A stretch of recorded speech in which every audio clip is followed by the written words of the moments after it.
आणि त्यातली 12,000 कंटेनर माझ्या मतदारसंघात नव्हती। तिथे ड्रायपोर्ट व्हावं म्हणून पाठपुरावा करतोय, परंतु यामध्ये ते देखील दिसत नाही।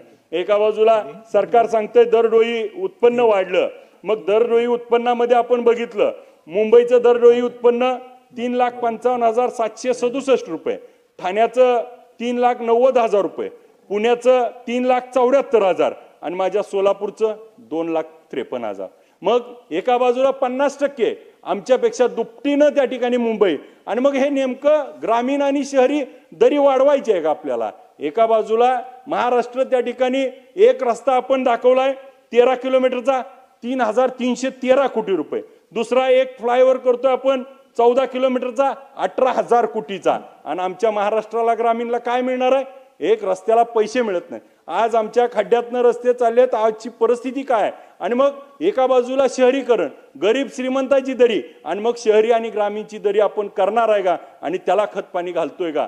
मग एका बाजूला महाराष्ट्राचा जर विचार करायचा असेल तर ह्याच्यावरती आपल्याला उपाययोजना करणं गरजेचं आहे। आणि मग ग्रामीण भागामध्ये या सगळ्या रस्त्याला 7,000 कोटी रुपये दिले आणि मुंबईच्या एका रस्त्याला 18,000 कोटी। हा जो दुजाभाव होतोय तो ग्रामीण आणि शहरी ह्याच्यावरती त्या ठिकाणी या उत्तरामध्ये येणं अपेक्षित आहे। महाराष्ट्रात आता आपण महाराष्ट्र शक्तीपीठ त्या ठिकाणी घेतोय, आनंद आहे आम्हाला। 86,300 कोटी रुपयाचा शक्तीपीठ होणार आहे, 760 किलोमीटर त्याची लांबी आहे, भूसंपादन कारवाई प्रगतीपथावर आहे। 86,300 कोटी भागिले 760 केलं तर 113 कोटी रुपये एका किलोमीटरला पडणार आहेत। मग आमच्या ग्रामीण भागातल्या रस्त्याची अवस्था काय आहे? आणि एका बाजूला तुम्ही शक्तीपीठ करताय, आम्हाला आनंद आहे, पण शक्तीपीठ होत असताना मात्र आमच्या रस्त्याचं काय? आणि जी रस्ते आहेत ते ज्या रस्त्यावरती आज जायला अवस्था आहे, आज आमच्या ग्रामीण भागातली एखादी मायमाऊली जर गरोदर असेल तिला रस्त्यातच त्या ठिकाणी तिचे बाळंतपण व्हायला लागली, इतके रस्ते खराब झालेत, आणि आज आपण 113 कोटी रुपये एका किलोमीटरला खर्चणार आहे। मग हे योग्य आहे का? एका बाजूला आपण कोणती भूमिका बाजवतोय आणि दुसऱ्या बाजूला काय करणार आहे ह्याचा देखील आपण विचार करणं ह्या अर्थसंकल्पात गरजेचं आहे। ह्याचा आपण समाविष्ट करावा। नगर परिषदा सांडपाणी प्रक्रिया करण्याची आपण भूमिका घेतली, यासाठी 8,200 कोटी रुपये घेतले। आज आपलीच लक्षवेधी होती अध्यक्ष महोदय, उजनी धरणावरती आजची परिस्थिती अशी आहे, आज 3,000 TDS आहे पाण्याचा, त्याचं पाणी पिल्यानंतर त्या ठिकाणी मरणापेक्षा दुसरं काय, कॅन्सर असे मोठे भयानक आजार होत आहेत, आणि नदीकाठची गावं आमची त्या ठिकाणी बेफाम होत आहेत, आजारी पडतायत। आणि मग नमामि चंद्रभागा त्या ठिकाणी घेतली होती, त्या नमामि चंद्रभागेसाठी या बजेटमध्ये एकही रुपया देण्यात आला नाही।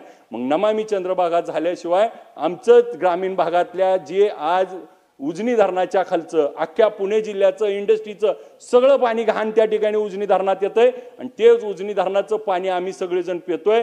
आज पंढरपूरला वारीला आपण येता, त्या वारीला आल्यानंतर किती घाण पाण्यात तुम्हाला आंघोळ करावं लागते। एका बाजूला आपल्या देशामध्ये कुंभमेळा होतो, एवढी लोक येतात, आणि मग आमच्या नमामि चंद्रभागेमध्ये आपण काय करणार आहात आणि त्याच्यासाठी का निधीची तरतूद केली नाही ह्याचं देखील आपण या उत्तरामध्ये निधी देणं गरजेचं आहे। एका बाजूला महाराष्ट्र सिंचन सुधारणा कार्यक्रम आपण घेतलाय, त्यासाठी 5,036 कोटी रुपयाचं आपण घेतलंय, पण माझ्या भागातलं सीनामाडा उपसा सिंचनवरची आज गेले 30 वर्ष, बावी असेल, माझं तुळशी गाव असेल, परितेवाडी असेल, अंजनगाव असेल, कुरडू असेल, आज या भागातली गावं 30 वर्ष निधीपासून आज वंचित आहे, त्यांना पाणी नाही। मग हे पाणी वाढवणार कधी, देणार कधी, आणि याच्यासाठी निधीची तरतूद कशी करणार? अध्यक्ष मग 5 मिनिटं, आज त्या ठिकाणी साहेब भीमा नदी आणि सीना नदीची परिस्थिती आपण बघा। भीमा आणि सीना नदीवर आज आपण बघतोय 3.5 TMC पाणी वाचवण्यासाठी आज आपण एवढा त्या ठिकाणी अहवाल केला, परंतु भीमा आणि सीना नदीची अध्यक्ष महोदय मी सकाळी 10 पासून बसलोय, 10:30 12:30 तास झालं, बोलू दे अध्यक्ष महोदय। आज त्या ठिकाणी भीमा आणि सीना नदीची परिस्थिती जर बघितली तर आमची नदी सारखी बंद पडती, लिके त्या ठिकाणी बंधारे खराब आहेत, दरवाजे नाहीत। अधिकाऱ्यांना आम्ही आमसभेमध्ये असंच विचारलं तर त्या ठिकाणी त्यांच्याबद्दलच्या काही गोष्टी होत आहेत, परंतु आज आमचे दरवाजे नाहीत, आणि मग आम्हाला बॅरिकेज व्हावे म्हणून सातत्यानं निवडून आल्यापासून आम्ही प्रयत्न करतोय। हे जर भीमा नदीवरचे बॅरिकेज झाले तर भीमा नदीमध्ये 20 ते 22 TMC पाणी त्या ठिकाणी जे नदीला वाहून जातंय जे पावसाळ्यात ते थांबवू शकतं। सीना नदीमध्ये, मान नदीमध्ये असे मोठे बॅरिकेज करून 2-2 TMCचे 1-1 TMCचे त्यामध्ये 25 ते 28-30 TMC पर्यंत पाणी एक धरण करायचं म्हणलं तर आज किती पैसे लागतात, परंतु ह्याचा वापर करून आपण हे करण्यासाठी ह्याच्यामध्ये निधीची तरतूद नाही आणि मग हे करणं गरजेचं होतं.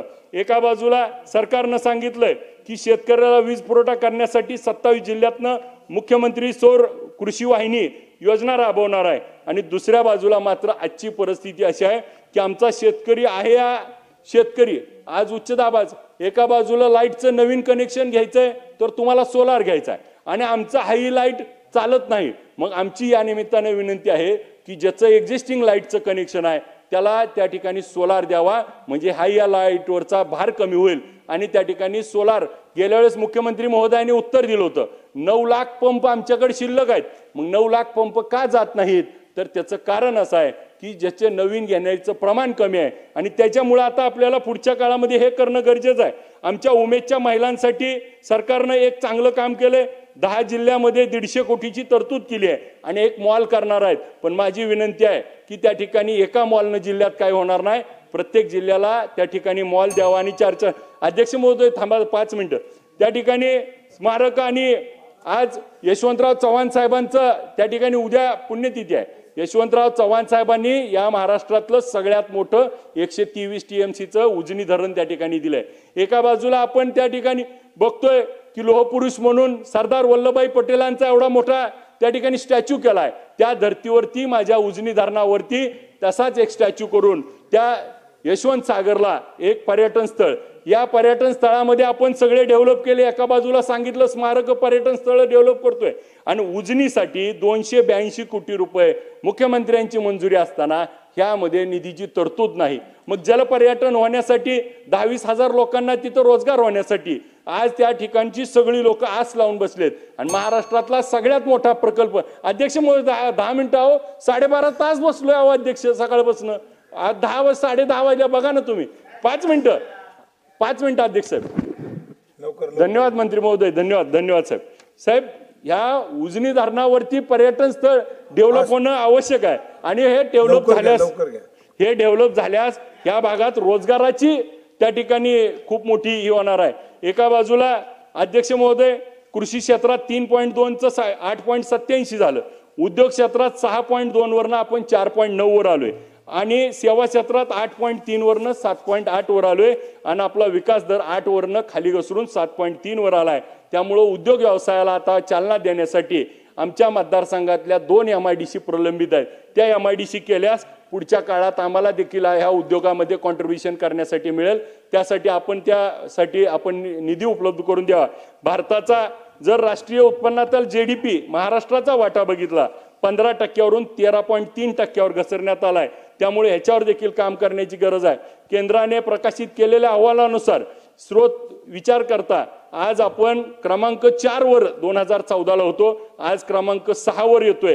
ह्याच्यावर देखील विचार करण्याची गोष्ट आहे. आणि मग राज्यामध्ये एका बाजूला राज्य सरकारच्या पगारावरती 1,72,760 कोटी रुपये खर्च केले जातात आणि तिथं मात्र अधिकाऱ्यांच्या बाबतीत माणूस तिथं गेल्यावर माणसाला त्या ठिकाणी किंमत दिली जात नाही. तलाट्यापासून वरपर्यंत मोठे मोठे अधिकारी त्या ठिकाणी पैशाची मागणी केल्याशिवाय साधा दाखला देत नाहीत. कुणबी मराठ्याचा दाखल्याचा 1500 रुपये रेट पाडलाय आणि मग अशा परिस्थितीत एवढे सगळे आपण पगारी याचा आपला एवढा मोठा हिस्सा होत असताना देखील जर अशा परिस्थितीची भूमिका घेतली जाते तर ह्याच्यावर आपल्याला काम करणं गरजेचं आहे. माझं पंढरपूर, आपण देखील वारकरी आहात, संत सावता महाराज आहेत. पंढरपूरला आणि सावता महाराजाला यामध्ये का वगळण्यात आलं ही मात्र वारकऱ्यावरती आणि तमाम महाराष्ट्राच्या आराध्यावर. आज पंढरीच्या पांडुरंगाला त्या ठिकाणी निधी मंदिराला देणं गरजेचं होतं. मंदिराचं काम चालू आहे, अर्धवट काम राहिलंय आणि त्यासाठी निधीची गरज होती. कॉरिडॉरचा विषय त्या ठिकाणी निधी देणार होते, नदीच्या पलीकडे वसवणार होते, पण त्याचा साधा उल्लेख देखील यात केला नाही. ह्याच्याबाबत उत्तरामध्ये द्यावं. संत सावता महाराजाच्या कार्यक्रमाला मुख्यमंत्री महोदय आले होते, त्यांनी 100 कोटी रुपये देणार असं घोषणा केली होती. 25 कोटी प्रत्यक्षात देतो, परंतु निधीची तरतूद झाली नाही. त्या ठिकाणी संत सावता महाराजाला भेटायला खुद्द पंढरीचा पांडुरंग आला होता आणि त्या सावता महाराजाला जर आपण बाजूला ठेवत असेल तर हे योग्य नाही. त्यामुळे आता महाराष्ट्र लांबणार नाही, थांबणार नाही, तर आता आम्हाला देखील निधी मिळावा एवढी विनंती करतो. मला बोलण्याची संधी दिली, धन्यवाद. किसनराव वानखडे. धन्यवाद साहेब. अध्यक्ष महोदय, आज आपण 2025-26 महाराष्ट्राच्या अर्थसंकल्पावर चर्चा करताना महाराष्ट्राच्या जनतेबरोबरच आपणासही आनंद होत आहे। विकसित भारत, विकसित महाराष्ट्र या संकल्पनेतून महाराष्ट्र राज्याचे माननीय मुख्यमंत्री तथा अर्थमंत्री श्री अजितदादा पवार यांनी महाराष्ट्राच्या विकासाचा अर्थसंकल्प सादर केला आहे।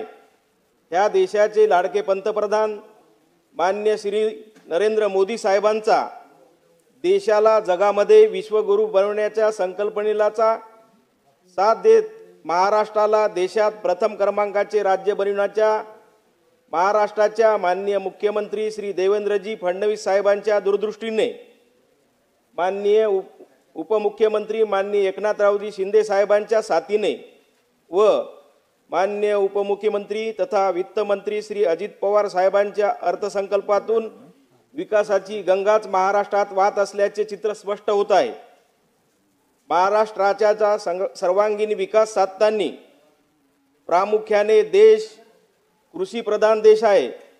या संकल्पनेला महाराष्ट्रात शेती, सिंचन, जलयुक्त शिवार, नदी जोड प्रकल्प, बळीराजा मोफत वीज प्रकल्प, शेतकऱ्यांना दिवसा वीज पुरवठा करणे, कृषी आधारित उद्योग उभारणे, बरोबरच दळणवळण चालना देण्यासाठी समृद्धी महामार्ग, रेल्वे महामार्ग, मेट्रो मार्ग, शक्तीपीठ, बरोबरच गाव रस्ते, बळीराजा शेत व पांदन रस्ते तेही कॉन्क्रीटमध्ये बनविणे, दळणवळणाबरोबरच शेतीमालाची आयात निर्यात करण्याच्या दृष्टीने शेतकऱ्याच्या बाजूने मोठा निर्णय घेतला आहे।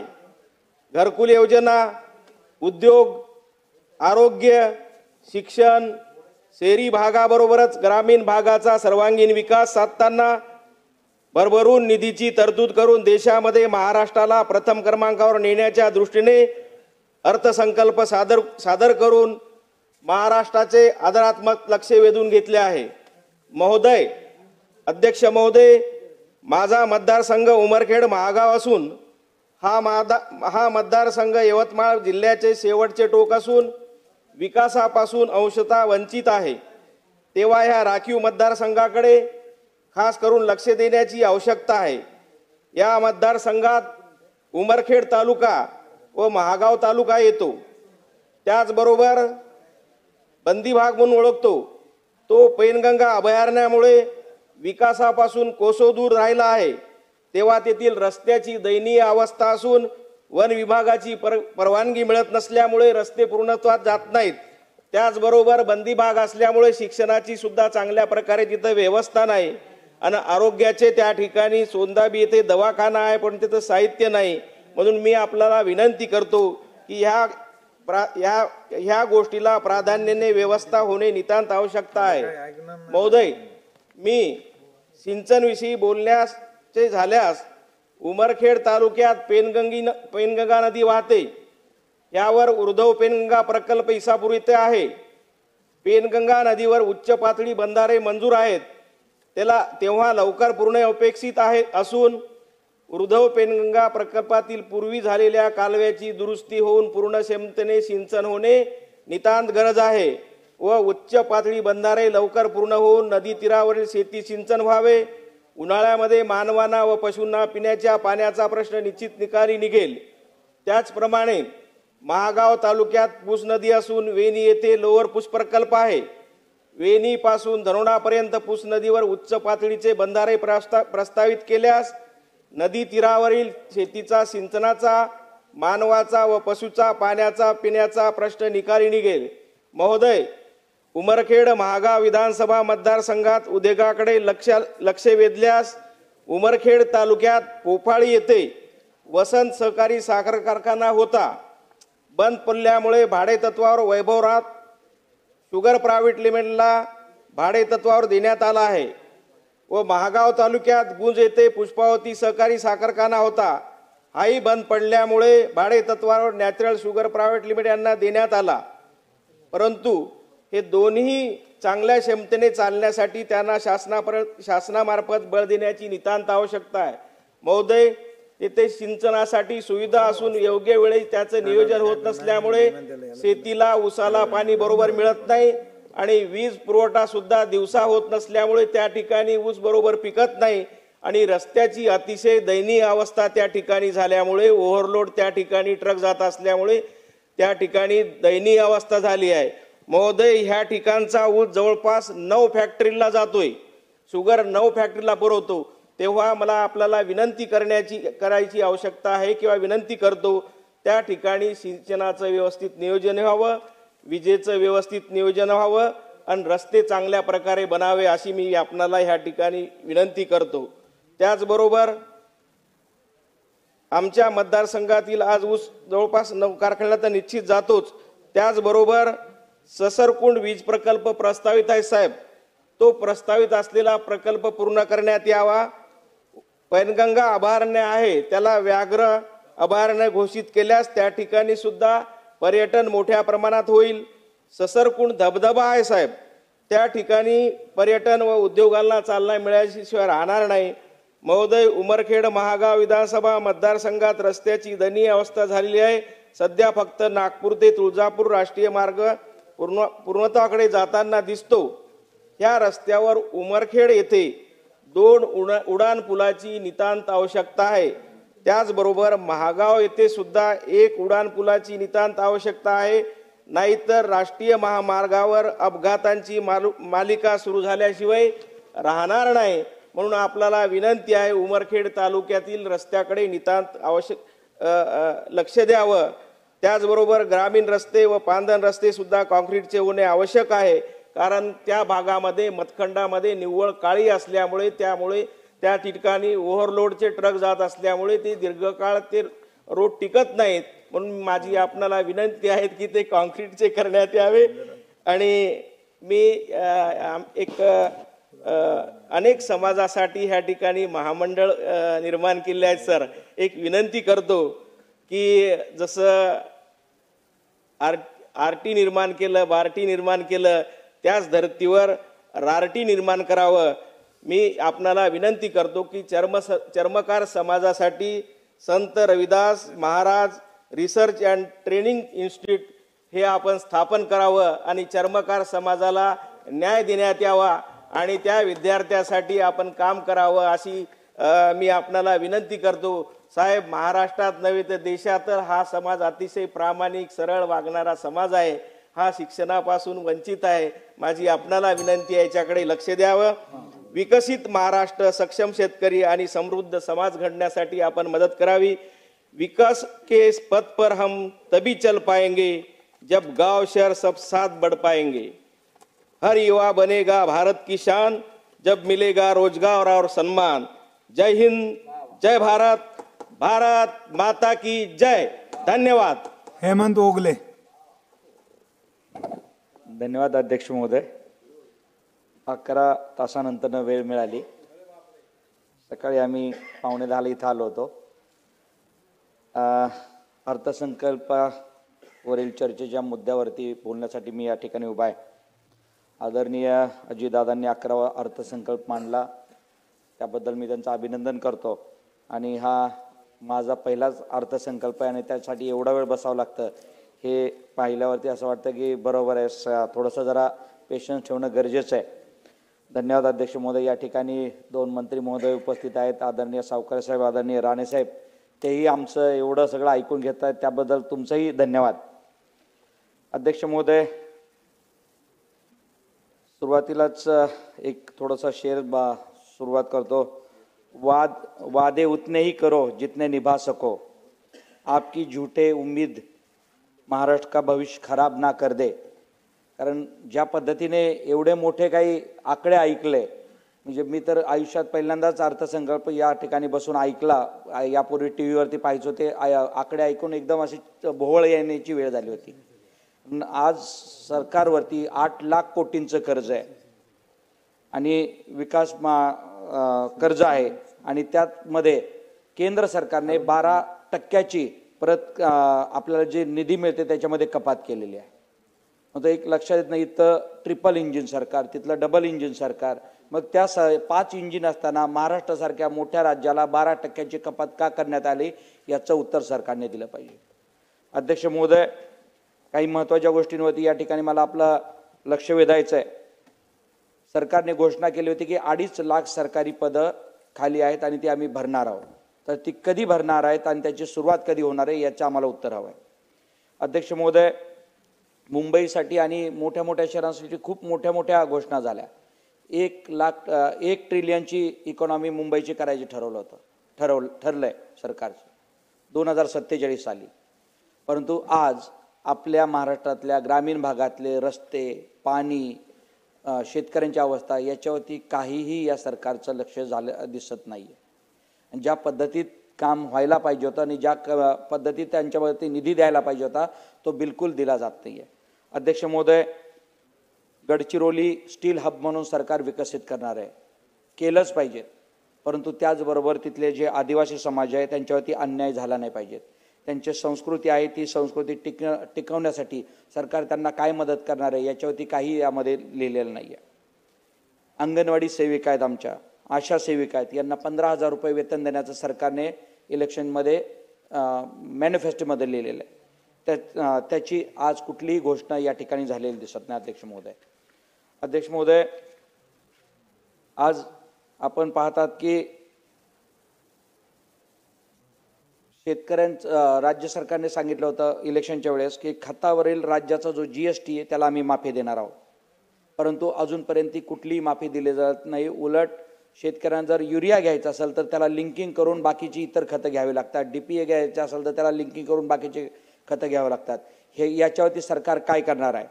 अध्यक्ष महोदय, पुढचा माझा काही महत्त्वाचे विषय आहेत. त्याच्यामध्ये सरकारने सांगितलं होतं की 25,000 महिला पोलीस दलात समावेश करण्याचं महायुतीचं आश्वासन होतं. महिला अत्याचार दिवसेंदिवस वाढत आहे, परंतु त्याच्यावरती काही या अर्थसंकल्पामध्ये सांगितलं गेलेलं नाही आहे. अध्यक्ष महोदय, SC, ST, OBC समाजातून उद्योजक घडवण्यासाठी 15 लाख बिनव्याजी कर्ज सरकार देणार होतं. त्याचं काय झालंय याच्यावरती या अर्थसंकल्पात काही सांगितलं गेलेलं नाही. अध्यक्ष महोदय, शक्तीपीठ महामार्ग भूसंपादन सुरू केलेलं आहे. माझा हा सातत्याने मुद्दा प्रत्येक वेळेस मी बोलतो की जरूर तुम्ही 86,000 कोटी रुपये खर्च करून शक्तीपीठ मार्ग करा, समृद्धी महामार्ग करा, परंतु आंतरराष्ट्रीय कीर्तीचं जे तीर्थक्षेत्र आहे शिर्डीचे साईबाबा आणि शनी शिंगणापूर, हा मार्ग गेल्या 11 वर्षापासून तसाच आहे. नगरपासून मनमाडपर्यंतचा हा मार्ग अद्यापपर्यंत त्याच्यावरती काहीही काम होत नाही. राज्य सरकारने केंद्र सरकारकडे तो वर्ग केला आहे, परंतु अद्यापपर्यंत त्याच्यावरती काहीही काम होत नाही. याच्यामध्ये सरकारने कुठलाही निधी आपल्या अर्थसंकल्पामध्ये टाकलेला नाही. हे काम कधी पूर्ण करणार आहेत या संदर्भात आपल्या माध्यमातून मी विचारत आहे. अध्यक्ष महोदय, त्याचबरोबर शिर्डीच्या विमानतळावरती नाईट लँडिंग सुरू होणार आहे. ही मागच्या 2 वर्षापासून आम्ही ऐकतोय. फक्त आजही याच्यामध्ये या अर्थसंकल्पात फक्त घोषणा केली की 1,300 कोटी रुपये देऊ आणि नाईट लँडिंग सुरू करू. तर ते कधी करणार आहे हे एक सांगितलं गेलं पाहिजे. कारण शिर्डीमध्ये खूप मोठ्या प्रमाणात भाविकांची ये जा असते आणि त्यामधून खूप चांगला रोजगार पण उपलब्ध होतो. आणि नाईट लँडिंग चालू झालं तर ये जा वाढेल आणि भाविक त्या निमित्ताने अजून आमच्या आसपासच्या भागामध्ये रोजगार उपलब्ध होणार आहेत. अध्यक्ष महोदय, ST महामंडळाच्या 6,000 डिझेल बसचं CNG मध्ये रूपांतर करणार आहेत. माझी आपल्या माध्यमातून विनंती आहे, आज माझ्या श्रीरामपूर विधानसभा मतदारसंघामध्ये फक्त 70 गाड्या आहेत. त्या 70 गाड्यामधल्या 50च गाड्या चालू आहेत, 20 गाड्या खराब आहेत. आणि या 50 गाड्यामधल्या 10 गाड्या या कायम काही ना काही कारणाने थांबलेल्या असतात. 40 गाड्यावरती एक तालुका चालतोय. आता सरकार नवीन 10 गाड्या देणार आहे, परंतु माझी विनंती आहे की ते ज्यावेळेस तुम्ही CNG कराल त्याचबरोबर जास्तीच्या गाड्या घ्या आणि जास्तीत जास्त लोकांपर्यंत कसं जाता येईल, आम्हाला सुविधा कशी देता येईल याच्यासाठी आपण प्रयत्न करावेत, ही विनंती आहे. अध्यक्ष महोदय, 2 मिनिटं, 11 तास गेलेत, 5 मिनिटं द्या. मुख्यमंत्री बळीराजा मोफत योजनेअंतर्गत 7.5 अश्वशक्तीचे जे आपण पंप देत आहे त्याच्यामध्ये वाढ करून ते 10 ते 15 अश्वशक्ती द्या. कारण आजकाल 7.5 अश्वशक्तीमध्ये फार लांबपर्यंत पाणी घेऊन जाता येत नाही. ते जर मिळालं तर ते बरं होईल. आणि सगळ्यात महत्त्वाचा प्रश्न आमच्या सगळ्यांच्या जिव्हाळ्याचा प्रश्न आहे. कोकणातील उल्हास आणि वैतरणा नदीच्या खोऱ्यातून घाट माथ्यावरील पाणी, समुद्रातले वाहून जाणारे पाणी हे गोदावरी खोऱ्यात वळवलं जाणार आहे. हे बऱ्याच वर्षापासूनची संकल्पना आहे. आत्ता ती परत एकदा सरकारने घेतलेली आहे पुढे. 55 TMC पाणी त्यामधून उपलब्ध होणार आहे आणि त्याचा आपोआपच माझा अहिल्यानगर जिल्हा असेल आणि मराठवाडा याला फायदा होणार आहे. तर हे कधी आणि किती वेळात पूर्ण करणार आहे हे सरकारने सांगावं. नाही तर ही योजना मी जसं मला कळतंय तसं तेव्हापासून ही योजना चालू आहे, 30 वर्ष झालं, परंतु अजूनपर्यंत यामध्ये काहीही प्रगती नाही. तर यामध्ये लवकरात लवकर काय होणार आहे हे सरकारने सांगावं. त्याचबरोबर सर भीमा आणि कृष्णा या नद्यांच्या स्थिरीकरणाची एक योजना सरकारने खूप वर्षापासून त्या लोकांची डिमांड आहे, परंतु त्यामध्येही अद्यापपर्यंत या अर्थसंकल्पामध्ये एक चक्कार शब्दही काढला गेलेला नाही. जर हे स्थिरीकरण झालं तर निश्चित त्याचा येणाऱ्या काळामध्ये या मराठवाडा असेल आणि पश्चिम महाराष्ट्र असेल या दोन्ही ठिकाणी फायदा होणार आहे. कारण कृष्णा खोऱ्याचं खूप पाणी वाहून जातं, ते जर भीमा खोऱ्यात आलं तर निश्चित त्याचा फायदा होणार आहे. अध्यक्ष महोदय, जलजीवन मिशन ही योजना मला वाटतं फक्त कॉन्ट्रॅक्टर लोकांसाठी चालू केलेली आहे. कारण माझ्या मतदारसंघामध्ये जेवढी जलजीवनची कामं चालू आहेत त्यातली 95% काम पूर्ण झालेत, परंतु ही योजना अजूनपर्यंत चालू झालेली नाही. उलट त्या कॉन्ट्रॅक्टर लोकांनी अजून प्रशासकीय मान्यता घेऊन त्या योजनेची किंमत वाढवली, परंतु अजूनही ती योजना मला असं वाटत नाही की ती 1 वर्ष पूर्ण होईल. कारण कोट्यावधी खर्च होऊन जर मोदी साहेबांचं स्वप्न जर साकार होणार नसेल तर निश्चित आम्हाला असं वाटतं की ही योजना फक्त कॉन्ट्रॅक्टरसाठी चालू केलेली आहे. त्यामध्ये काय करणार आहात आपण आपल्या माध्यमातून मी हा प्रश्न विचारतोय. अध्यक्ष महोदय, कौशल्य विकास, रोजगार आणि उद्योजकता यामध्ये भरीव निधीची आवश्यकता आहे. सरकार नोकरी देऊ शकत नाही, त्यामुळे रोजगाराच्या दृष्टिकोनातून सरकारकडून सर्वतोपरी प्रयत्न झाले पाहिजेत. मुख्यमंत्री प्रशिक्षण योजना अध्यक्ष महोदय चालू झालेली आहे. मागच्या 4 महिन्याचे त्या मुलांचे पैसे अजून दिले गेलेले नाहीये, तर ते त्वरित देण्यात यावे. मुख्यमंत्र्यांचं अभिनंदन करेल की त्यांनी त्या योजनेला 5 महिन्याचे एक्सटेन्शन दिले, त्याबद्दलही त्यांचं अभिनंदन. परंतु ते पूर्ण झाल्यानंतर यांचं प्रशिक्षण या मुलांना बिनव्याजी उद्योगांसाठी कर्ज द्यावं ही आपल्या माध्यमातून एक मी विनंती करतोय. 1-2च मुद्दे राहिलेत अध्यक्ष महोदय. सर्वांसाठी घर ही योजना जी चालू केलेली मुख्यमंत्र्यांनी त्यांच्या भाषणात सांगितले की 50,000ची वाढ करणार आहे, परंतु आजच्या महागाईच्या काळामध्ये 50,000च्या वाढीने काही होणार नाही. कमीत कमी 1 लाख रुपयाची वाढ करावी अशी माझी या आपल्या माध्यमातून विनंती आहे. आपल्या 2 ताईंनी आम्हाला आणि एक सुनील दादा यांनी सांगितलं की आमच्या पोटात दुखतंय, मुख्यमंत्री लाडकी बहीण योजनेला पैसे देतोय म्हणून. तर आमच्या पोटात दुखत नाही, आम्ही म्हणतोय 1500 रुपये नाही, तुम्ही 2100 रुपये द्या. आणि तुम्ही जे 50 लाख महिलांना त्यामधून बाद करणार आहात तसं करू नका, सरसकट सगळ्यांना 2100 रुपयाप्रमाणे पैसे द्या.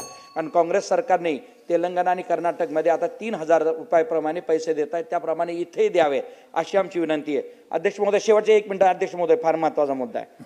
अध्यक्ष महोदय, मी छत्रपती शिवाजी महाराज यांचं भव्य स्मारक आपण आग्र्याला करणार आहात.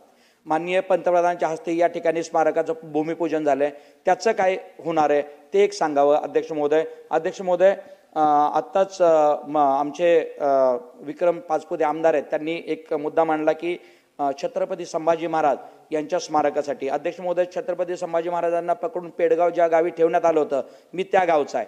त्या गावातला बहादूरगड किल्ला हा आमच्या गावात आहे. आपल्याला विनंती आहे की ज्या पद्धतीने आपण संगमेश्वर येथील स्मारक बांधणार आहात त्याच पद्धतीवरती तिथेही स्मारक व्हावं. आणि आम्हाला असं कळतं की संगमेश्वर येथील स्मारकासाठी तेथील मूळ जमिनीचे जे मालक आहेत त्यांचा काहीतरी प्रॉब्लेम आहे आणि त्यामुळे ते स्मारक होत नाही. तर त्या संदर्भात आपण थोडेसे आदेश द्यावेत. त्याचबरोबर चैत्यभूमी येथील डॉक्टर बाबासाहेब आंबेडकर यांचं 2019 पासून जे स्मारक चाललंय त्यासाठी एक प्रयत्न व्हावेत. अध्यक्ष महोदय, 1च मिनिटं घेतोय, जास्त वेळ घेत नाही, थांबावं. महसुली तूट ही 45,992 कोटीची असून राजकीय तूट ही राजकोषीय तूट 1,36,234 कोटीचे. एवढं जर आपण कर्ज घेतोय आणि हे सरकार ओव्हरड्राफ्टवरती चालतंय तर आपण पुढचं अध्यक्ष महोदय कृषी विभागासाठी एकदम कमी. अध्यक्ष महोदय, महत्वाचा मुद्दा आहे माझ्यासाठी, आपल्यासाठी. तुम्ही शेतकरी आहात, मी शेतकरी आहेत आणि इथे सगळेजण बसलेले शेतकरी आहेत.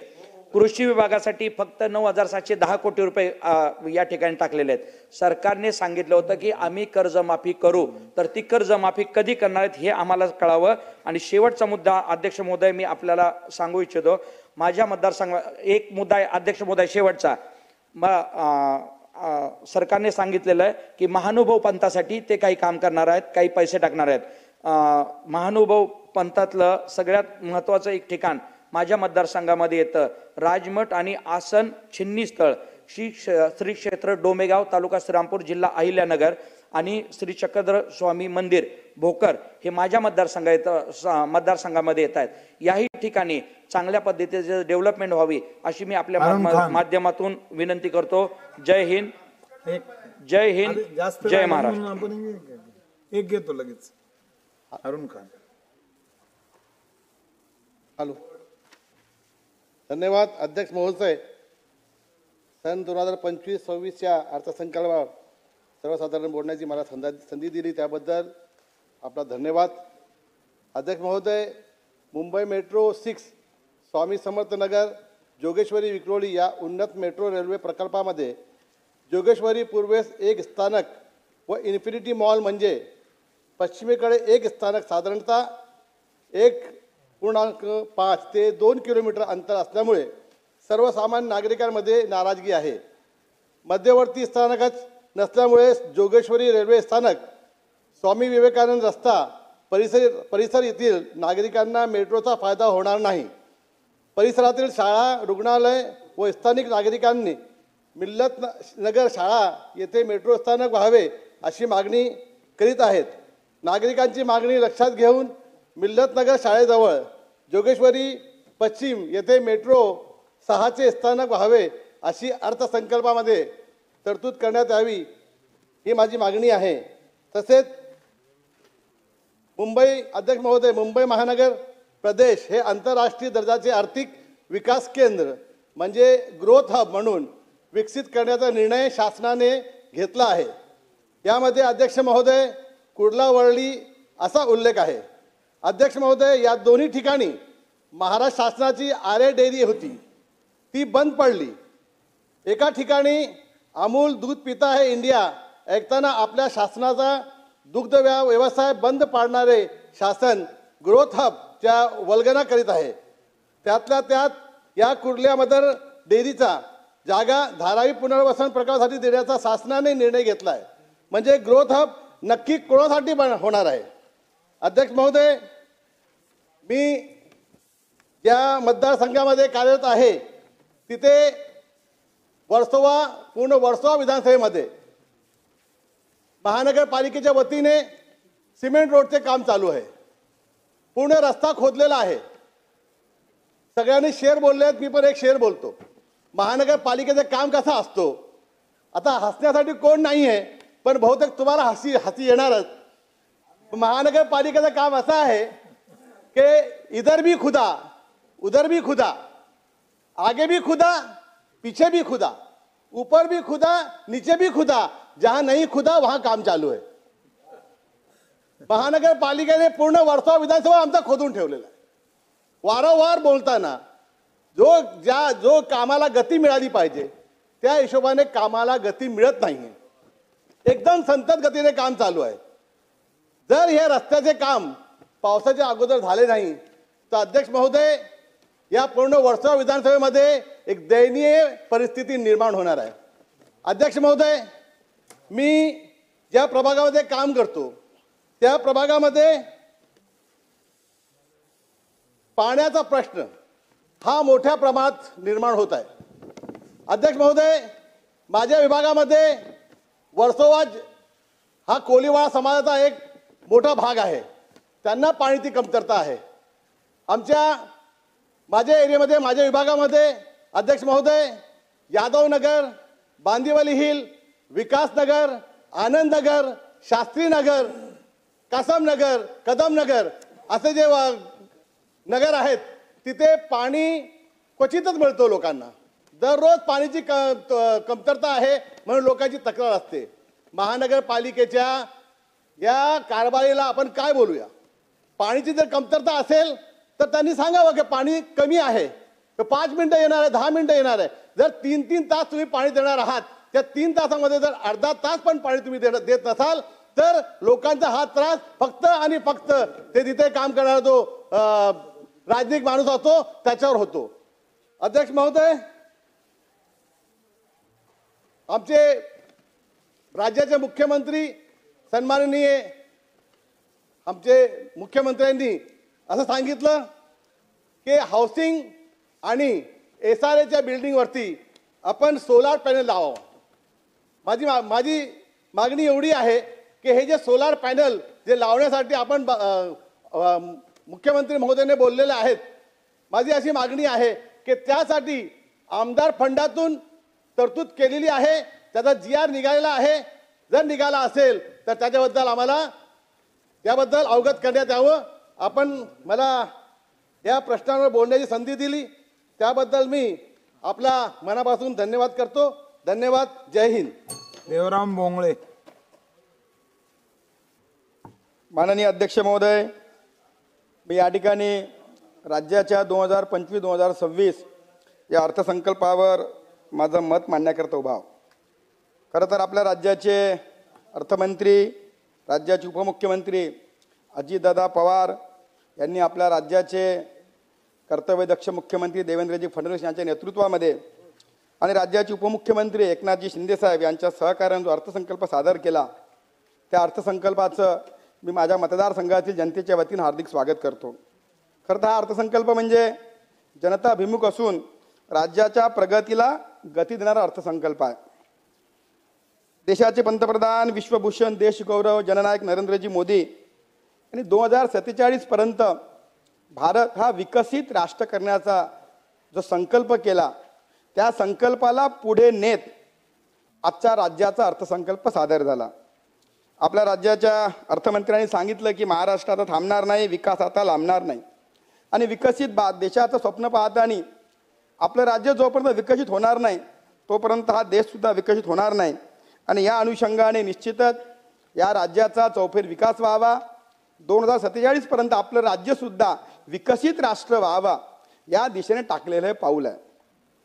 नुकत्याच आपल्या राज्याच्या मुख्यमंत्र्यांनी दावोसच्या माध्यमातून 15,72,000 कोटी रुपयाचे करार केले आणि या माध्यमातून 15 लाख रोजगार मिळणार आहे. सोबतच पुढल्या 5 वर्षामध्ये 40 लाख कोटी रुपयाची गुंतवणूक होऊन 50 लाख रोजगार निर्मितीचं लक्ष्य आपण ठेवलं आहे. खरं तर राज्याचे यशस्वी मुख्यमंत्री देवेंद्रजी फडणवीस यांच्या नेतृत्वामध्ये देशी असो की विदेशी दोन्ही गुंतवणुकीसाठी महाराष्ट्र हे सर्वात अनुकूल राज्य आहे आणि म्हणून या राज्याचा विकास झपाट्याने होत आहे. आमच्या चंद्रपूर जिल्ह्याला लागून जो माझा राजुरा मतदारसंघ आहे, या राजुरा मतदारसंघावर अगदी काही अंतरावर गडचिरोली जिल्हा आहे आणि त्या गडचिरोली जिल्ह्याला येणाऱ्या काळामध्ये आम्ही स्टील हब बनवणार आहोत. माझी आपल्यामार्फत सरकारला विनंती आहे की माझा मतदारसंघ म्हणजे राजुरा मतदारसंघ हा महाराष्ट्राच्या शेवटच्या टोकावर असून तेलंगणा राज्याच्या सीमेवर आहे आणि माझ्या मतदारसंघामध्ये 4 प्रशासकीय तालुके आहेत. त्यापैकी गोंडपिंपरी तालुका हा अगदी गडचिरोली जिल्ह्याला लागून आहे आणि गोंडपिंपरी तालुक्यामध्ये 20 वर्षापूर्वी त्या ठिकाणी MIDCची स्थापना झाली होती, पण त्या MIDCमध्ये मात्र अजूनपर्यंत कोणते उद्योग आले नाही. तर गडचिरोलीचे जे स्टील हब झाला आहे या माध्यमातून आमच्या गोंडपिंपरी तालुक्यामध्ये सुद्धा नवीन उद्योग त्या ठिकाणी यावे ही आपल्या माध्यमातून शासनाला विनंती करतो. खरं तर ज्या पद्धतीनं माणसाच्या शरीरामध्ये रक्तवाहिन्या काम करते त्याचप्रमाणे राज्याच्या विकासामध्ये रस्त्याचं योगदान असते आणि म्हणून आपल्या राज्याने आशियाई विकास बँक प्रकल्पाच्या माध्यमातून 755 किलोमीटर रस्ते आपण करणार आहोत. हायब्रिड एन्यूटच्या माध्यमातून 6000 किलोमीटर रस्ते आपण करणार आहोत. प्रधानमंत्री ग्राम सडक योजना टप्पा 3च्या माध्यमातून 1500 किलोमीटर रस्ते करणार आहोत आणि मुख्यमंत्री ग्राम सडक योजनेच्या माध्यमातून 1000पेक्षा म्हणजे साधारणतः 1000पेक्षा जास्त लोकसंख्येच्या 3552 गावांना 14,000 किलोमीटर रस्ते आपण करणार आहोत. अध्यक्ष महोदय, मी आपल्या माध्यमातून शासनाला सांगू इच्छितो की माझ्या मतदारसंघामध्ये राजुरा मतदारसंघामध्ये अगदी ज्योतीपासून तर गोंडपिंपरीपर्यंत एकूण 2157 किलोमीटरचे लांबीचे रस्ते आहेत आणि यापैकी 920 किलोमीटर रस्ते हे अत्यंत खराब अवस्थेमध्ये आहे. या माझ्या मतदारसंघामध्ये या ठिकाणी एकूण 116 नवीन पुलांची आवश्यकता आहे. तर मी या ठिकाणी पर्सेंटेजमध्ये काढलं तर 42% रस्ते हे माझ्या मतदारसंघातले खराब आहे. मग या 4ही योजनेच्या माध्यमातून जे रस्ते विकासाचं आपण धोरण घेतलं तर माझी आपल्या माध्यमातून शासनाला विनंती राहील की माझ्या मतदारसंघामध्ये जास्तीत जास्त रस्ते निर्माण करण्याकरिता शासनाने त्या ठिकाणी निधी द्यावं ही आपल्या माध्यमातून शासनाला विनंती करतो. खरं तर आपण संपूर्ण राज्यामध्ये मेट्रोचं जाळं विणण्यात येत आहे. नागपूर मेट्रो ही येणाऱ्या कालखंडामध्ये आमच्या चंद्रपूरमध्ये यांना अशी घोषणा काही वर्षापूर्वी झाली होती. मी सरकारला विनंती करतो की नागपूर मेट्रो चंद्रपूर आणि बल्लारशाह आणि राजुरा मतदारसंघापर्यंत त्याचा आपण विस्तार करावा, ही सुद्धा मी आपल्या माध्यमातून सरकारला विनंती करतो. सरकारने या राज्यामध्ये अनेक नवीन विमानतळ स्थापन करण्याचा निर्णय केला. माझ्या राजुरा मतदारसंघामध्ये मूर्ती विमानतळ, जेव्हा आपलं सरकार 2014 ते 19 आपलं सरकार होतं, त्या सरकारच्या काळामध्ये मूर्ती आणि विहिरगाव या गावातील 215 हेक्टर जमीन ही संपादित करण्यात आली आहे. म्हणजे साधारणतः 700 एकर जमीन संपादित झाली आहे. पण पुढे मग काही कारणामुळे जेव्हा राज्याचं सरकार बदललं, मग त्या ठिकाणी मूर्ती विमानतळाला ब्रेक लागला. तर आपल्या या राज्याचं नवीन जे विमानतळाचं धोरण आहे, या माध्यमातून माझ्या मतदारसंघातील मूर्ती विमानतळाला सुद्धा शासनाने निधी द्यावा, अशी आपल्या माध्यमातून शासनाला विनंती करतो. आपण या ठिकाणी राज्यामध्ये आपण 6000 डिझेल बसेसचं रूपांतर CNG आणि LNG मध्ये करणार आहोत. माझा राजुरा मतदारसंघ शेवटच्या टोकावर आहे. त्या ठिकाणी बसेसची कमतरता आहे. स्वातंत्र्याच्या 75 वर्षानंतर सुद्धा जो कोरपना तालुक्याचं ठिकाण आहे, त्या ठिकाणी बसस्थानक नाही आहे. गडचांदूर एक 50,000 लोकसंख्येचं शहर आहे, त्या गडचांदूरमध्ये बसस्थानक नाही आहे. तर या माध्यमातून कोरपना आणि गडचांदूर इथे दोन्ही बसस्थानक मंजूर करून माझ्या मतदारसंघासाठी CNG बसेस सोबत जास्त बसेसची उपलब्धता करून द्यावी, ही सुद्धा मी विनंती करतो. सरकारने एक तालुका एक बाजार समिती हा निर्णय जाहीर केला. माझ्या मतदारसंघामध्ये जिवती तालुका आहे. त्या जिवती तालुक्याची निर्मिती साधारणतः 2002 साली या तालुक्याची निर्मिती झाली. आणि या तालुक्याचं वैशिष्ट्य असं आहे की मराठवाड्यामध्ये जेव्हा दुष्काळ पडला होता, तर मराठवाड्यामधील मोठा समाज या जिवती तालुक्यामध्ये आला. आणि आज त्या ठिकाणी जिवती तालुक्यातील जनता स्वतःच्या मेहनतीच्या माध्यमातून स्वतःचा उदरनिर्वाह करत आहे. मग जिवती तालुक्याला तालुक्याचा दर्जा 2002 साली मिळाला. 23 वर्ष होऊन सुद्धा त्या तालुक्याला अजूनही बाजार समिती स्थापन झाली नाही. सरकारने जो निर्णय घेतला, या निर्णयाच्या माध्यमातून त्या ठिकाणी जिवती तालुक्याला नवीन बाजार समिती निर्माण करावी, ही सुद्धा मी आपल्याला विनंती करतो. यासोबतच आपण आरोग्य सेवेसाठी आपल्या आरोग्य सेवा बळकट झाल्या पाहिजे, सरकारचं धोरण आहे. माझ्या गोंडपिंपरी तालुक्यामध्ये आमचं जे प्राथमिक आरोग्य ग्रामीण रुग्णालय आहे, ते ग्रामीण रुग्णालयाची अवस्था अत्यंत खराब झाली आहे. बांधकाम विभागाने सदर रुग्णाचा वापर करू नये असं पत्र दिलं आहे, पण तो प्रस्ताव शासनाकडे सादर केला आहे. माझी आपल्या माध्यमातून शासनाला विनंती राहील की गोंडपिंपरीमध्ये लवकरात लवकर ग्रामीण रुग्णालय मंजूर करावं. आणि ज्या जिवती तालुक्यामध्ये ग्रामीण रुग्णालयाची इमारत तयार आहे, पण त्या इमारतीमध्ये मनुष्यबळाअभावी व त्या ठिकाणी फर्निचरच्या अभावी ते रुग्णालय सुरू झालं नाही, तर जिवती तालुक्यातील ग्रामीण रुग्णालयासाठी सुद्धा फर्निचर व त्या ठिकाणी संसाधनाकरता निधी उपलब्ध करून द्यावा, ही सुद्धा मी आपल्या माध्यमातून शासनाला विनंती करतो. या ठिकाणी सरकारचं मी अभिनंदन करतो की नानाजी देशमुख कृषी संजीवनी प्रकल्प टप्पा 2च्या माध्यमातून 21 जिल्ह्यातील 7201 गावामध्ये ही योजना आपण राबवणार आहोत. या योजनेच्या माध्यमातून निश्चितच शेतकऱ्याचं उत्पन्न हे दुप्पट झालं पाहिजे, त्याच्या उत्पन्नात वाढ झाली पाहिजे. या माध्यमातून या योजनेच्या माध्यमातून शेतकऱ्याला न्याय मिळणार आहे. जलयुक्त शिवार टप्पा 2च्या माध्यमातून शेतकऱ्यांना न्याय मिळणार आहे.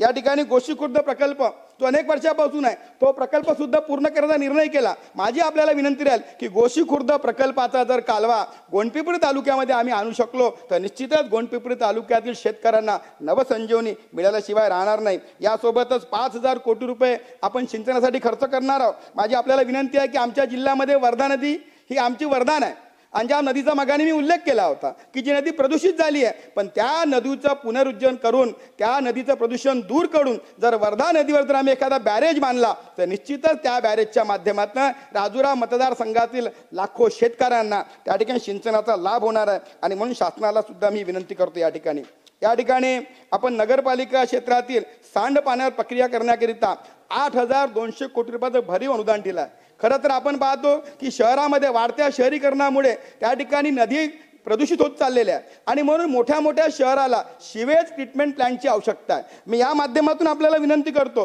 की नदीचं प्रदूषण रोखण्याकरिता, जलप्रदूषण थांबवण्याकरिता आपण जर माझ्या मतदारसंघामध्ये गोंडपिंपरी, जिवती, राजुरा, कोरपना आणि गडचांदूर या भागामध्ये नगरपालिका आहे, त्या नगरपालिका नगरपंचायतीमध्ये जर सिवेज ट्रीटमेंट प्लॅन आपण मंजूर केला, तर निश्चितच नदीचं प्रदूषण थांबवण्याकरता आपण मदत करू शकतो. यासोबतच नगरपालिका क्षेत्रामध्ये जे घनकचरा निर्मूलन आहे, या घनकचरा निर्मूलनाकरता निधीची आवश्यकता आहे. आणि हा निधी नसल्यामुळे 15 वित्तका निधी संपल्यामुळे अजूनही नगरपालिका क्षेत्रामध्ये साफसफाईकरिता निधीची उपलब्धता नाही आहे. आणि म्हणून घनकचरा निर्मूलनाकरता सुद्धा त्या ठिकाणी आपण शासनाने निधी उपलब्ध करून द्यावा. आपल्या बांबू आधारित उद्योगांना चालना देण्यासाठी 4,300 कोटी रुपये आपण त्या ठिकाणी मंजूर केले आहे. माझ्या मतदारसंघामध्ये मोठ्या प्रमाणामध्ये बांबू आहे. माझ्या मतदारसंघामध्ये 3 तालुके पेसामध्ये आहे, ज्यामध्ये राजुरा, कोरपणा आणि जिवती तालुका पेसा तालुका आहे. मग त्या ठिकाणच्या आदिवासी बांधवांना रोजगार देण्याकरता बांबूवरील आधारित उद्योग आणण्यासाठी तर माझ्या मतदारसंघामध्ये बांबूचे उद्योग जर आपण स्थापित केले तर निश्चितच त्या भागातील जे बेरोजगार तरुण आहे त्यांच्या हाताला त्या ठिकाणी काम मिळाल्याशिवाय राहणार नाही. खरं तर आपण अनेक वर्षापासून पाहतो की आमचा शेतकरी काहीच मागत नाही, काबाड कष्ट करतो, शेतामध्ये राबतो, हाडाचं काळं रक्ताचं पाणी करतो आणि एका दाण्याचे 1000 दाणे करतो. पण त्या शेतकऱ्याला जर आम्ही पानंद रस्ते दिले तर आमचा शेतकरी पुन्हा काही मागणार नाही. आणि मग शासनाने, माननीय मुख्यमंत्र्यांनी, माननीय उपमुख्यमंत्र्यांनी पानंद रस्त्याची जी योजना जाहीर केली याचा लाभ सुद्धा माझ्या मतदारसंघामध्ये जास्तीत जास्त जनतेपर्यंत पोहोचवावा ही सुद्धा मी आपल्याला विनंती करतो. आपण म्हणतो की भारत माता माझी आई, डोकं ठेवायला जागे नाही. या देशामध्ये जो गोरगरीब राहतो, ज्याला हक्काच्या घराची आवश्यकता होती, त्या गरीबाला घर मिळत नव्हतं. पण देशाचे पंतप्रधान नरेंद्रजी मोदी, राज्याचे मुख्यमंत्री देवेंद्रजी फडणवीस आणि आमचे अर्थमंत्री अजितदादा पवार यांच्या नेतृत्वामध्ये आपण या महाराष्ट्रामधील प्रत्येक व्यक्तीला स्वतःचं घर मिळालं पाहिजे यासाठी आपण 20 लाख घरकुले मंजूरच केले नाही तर त्या ठिकाणी राज्याच्या माध्यमातून 50,000 रुपये देऊन त्या गोरगरिबाला स्वतःचं हक्काचं घर निर्माण करण्यासाठी जी योजना आपण जाहीर केली त्याबद्दल मी अध्यक्ष महोदय त्यासाठी मी राज्य शासनाचे आभार मानतो. आणि यासाठी शासनाने लवकरात लवकर त्या गरिबाच्या घराचं स्वप्न पूर्ण होण्याकरिता रेतीची सुद्धा उपलब्धता करून द्यावी ही सुद्धा मी विनंती या ठिकाणी करतो. खरं तर जलजीवन मिशनच्या माध्यमातून मोठा निधी या ठिकाणी आपण मंजूर केला. मी आपल्याला सांगू इच्छितो की जेव्हा जलजीवन मिशन योजना आली तेव्हा घाईघाईमध्ये गावाचे इस्टिमेट तयार करण्यात आले. आज आपण पाहतो की अनेक ठिकाणी कामं सुरू आहे, पण त्या ठिकाणी आपण पाईपलाईन टाकण्याकरिता रस्ते खोदले आहे. ग्रामपंचायतची परिस्थिती नसते. आता मात्र ते जर रस्ते रिपेअर करायचे असेल तर ग्रामपंचायतपाशी निधी नसते. आणि म्हणून माझी शासनाला विनंती आहे की रिवाइज इस्टिमेट संपूर्ण राज्यांनी सादर केले आहे आणि त्या इस्टिमेटमध्ये जर आपण ते फोडलेले रस्ते जर दुरुस्त करायची परवानगी दिली तर निश्चितच त्या ग्रामपंचायतच्या चांगल्या रस्त्याचा आनंद त्या ठिकाणच्या लोकांना घेता येईल. खरं तर आपण गेल्या अनेक वर्षापासून स्त्रियांचं सबलीकरण व्हावं ही मागणी होती. अनेक सरकार आले, फक्त त्या ठिकाणी कागदावर राहिल्या. पण या राज्यामध्ये पहिल्यांदा देवेंद्रजी फडणवीस, एकनाथजी शिंदे, अजितदादांच्या नेतृत्वामध्ये मुख्यमंत्री लाडक्या बहीण योजनेच्या माध्यमातून स्त्रियांचं सबलीकरण करण्याचा एक ऐतिहासिक निर्णय राज्याने घेतला. आणि या राज्यातल्या 2,32,00,000 आमच्या लाडक्या बहिणींना मुख्यमंत्री लाडकी बहीण योजनेच्या माध्यमातून सरकार प्रत्येक महिलेला 1,500 रुपये देत आहे. आम्ही या योजनेचं स्वागत करतो. पण माझ्या विरोधी बाकावरच्या लोकांना माझं आव्हान आहे की खरं तर आपण अनेक लोकांनी निवडणुकीतले आश्वासन या ठिकाणी सांगितले, पण ज्या राज्यात त्यांचं सरकार आहे, ज्या तेलंगणात त्यांचं सरकार आहे, ज्या कर्नाटकात त्यांचं सरकार आहे, त्या ठिकाणच्या ज्या योजना जाहीर केल्या होत्या आज त्या साऱ्या योजना त्या ठिकाणी बंद झाल्या. पण आमच्या मुख्यमंत्र्यांनी जे आश्वासनं दिले, आमच्या लाडक्या बहिणीला जे आश्वासन दिले, जे 1,500 रुपये आम्ही देतो त्या सर्व आश्वासन पूर्ण केल्याबद्दल मी राज्याचे मुख्यमंत्री देवेंद्रजी, अजितदादा आणि एकनाथजी शिंदे यांचं मनापासून या ठिकाणी स्वागत करतो. आपल्या राज्यामध्ये नवीन 18 तालुके, 18 न्यायालय निर्णय करण्याची आपण घोषणा केली. जो माझ्या मतदारसंघामध्ये जिवती तालुका जो 2002 मध्ये स्थापन झाला, 23 वर्ष झाले, पण त्या जिवती तालुक्यामध्ये अजूनही त्या ठिकाणी न्यायालयाची इमारत तयार झाली नाही. आणि म्हणून माझी आपल्याला विनंती राहणार आहे की जिवती तालुक्यात दिवाणी व फौजदार न्यायालयाची स्थापना करण्याच्या अनुषंगाने आपण शासनाने या ठिकाणी पावले उचलावी ही या ठिकाणी मी विनंती करतो. आपण या ठिकाणी राज्यातले जे युवक आहे त्या युवकांना खेळामध्ये चांगलं प्रावीण्य निर्माण करण्याकरिता आपण क्रीडा सुविधांचं नूतनीकरण करणार आहोत. माझी आपल्याला विनंती आहे की माझ्या मतदारसंघात प्रत्येक तालुक्यामध्ये जर आपण त्या ठिकाणी क्रीडांगणाचा विकास केला तर निश्चितच याचा फायदा या आमच्या तरुणांना होणार आहे. राज्याने 2024 मध्ये पर्यटन धोरण आखलं. या पर्यटन धोरणातून 1,00,000 कोटीची गुंतवणूक करणार आहोत. माझ्या मतदारसंघामध्ये कनाडगाव अभयारण्य आहे, जोगापूरचं जंगल आहे, त्या ठिकाणी आमचा अंमलनाला प्रोजेक्ट आहे. या जर सर्व प्रकल्पामध्ये जर आपण पर्यटनासाठी जर मदत केली तर निश्चितच याचा लाभ माझ्या मतदारसंघातील जनतेला होणार आहे. मी आज या ठिकाणी आपल्या माध्यमातून सरकारला विनंती करतो, राज्याचे उपमुख्यमंत्री अजितदादांना विनंती करतो की माझ्या मतदारसंघातील ज्या मागण्या मी टाकल्या या मागण्याचा अंतर्भाव आपण या आपल्या अर्थसंकल्पामध्ये करून माझ्या मतदारसंघातील जनतेला आपण न्याय द्यावा ही विनंती करतो. आणि आज या ठिकाणी आपण मला अर्थसंकल्पावर बोलण्याची संधी दिली त्याबद्दल मी आपले मनापासून आभार व्यक्त करतो. खूप खूप धन्यवाद. वरुण देसाई, सिद्धार्थ खरात, महेश सावंत, गजानन लवटे. धन्यवाद अध्यक्ष महोदय. छत्रपती संभाजी महाराजांना प्रथम आदरांजली वाहतो आणि अर्थसंकल्पावर बोलण्यासाठी मी आज उभा आहे.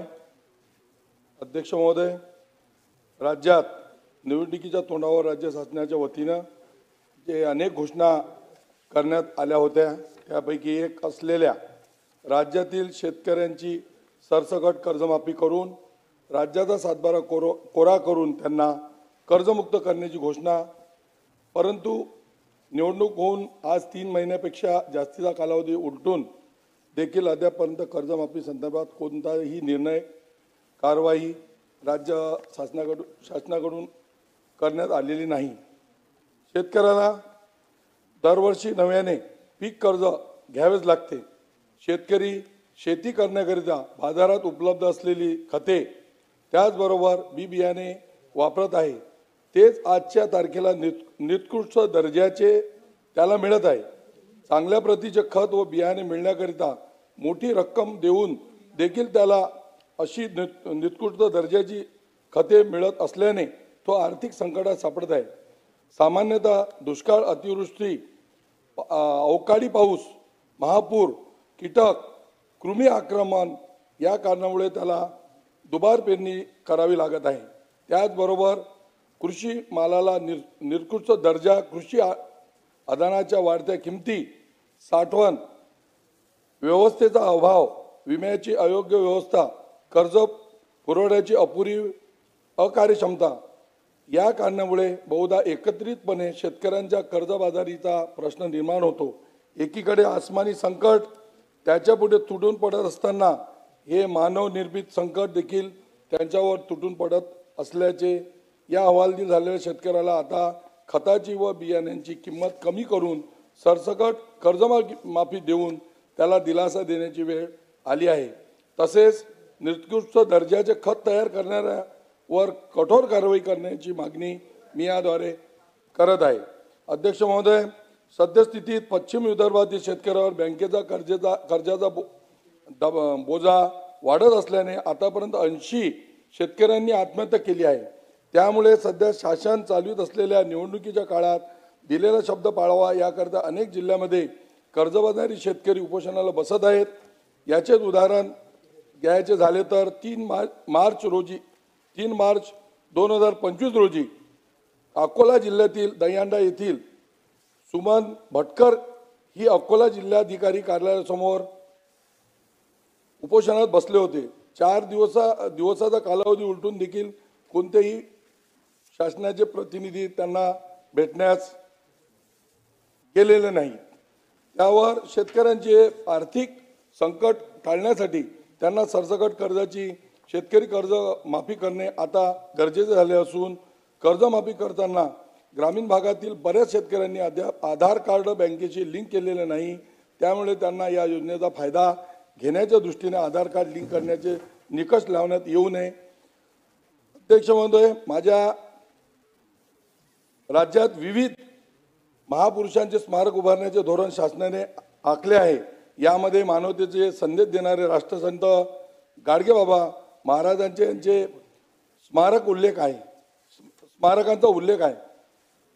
त्यामध्ये तो उल्लेख केलेला नाही. मी ज्या मतदारसंघात दर्यापूर व अंजनगाव या मतदारसंघाचे प्रतिनिधित्व करीत आहे त्या माझ्या मतदारसंघातील मौजे शेणगाव तालुका अंजनगाव सुरजी जिल्हा अमरावती ही संत गाडगेबाबा महाराज यांची जन्मभूमी आहे.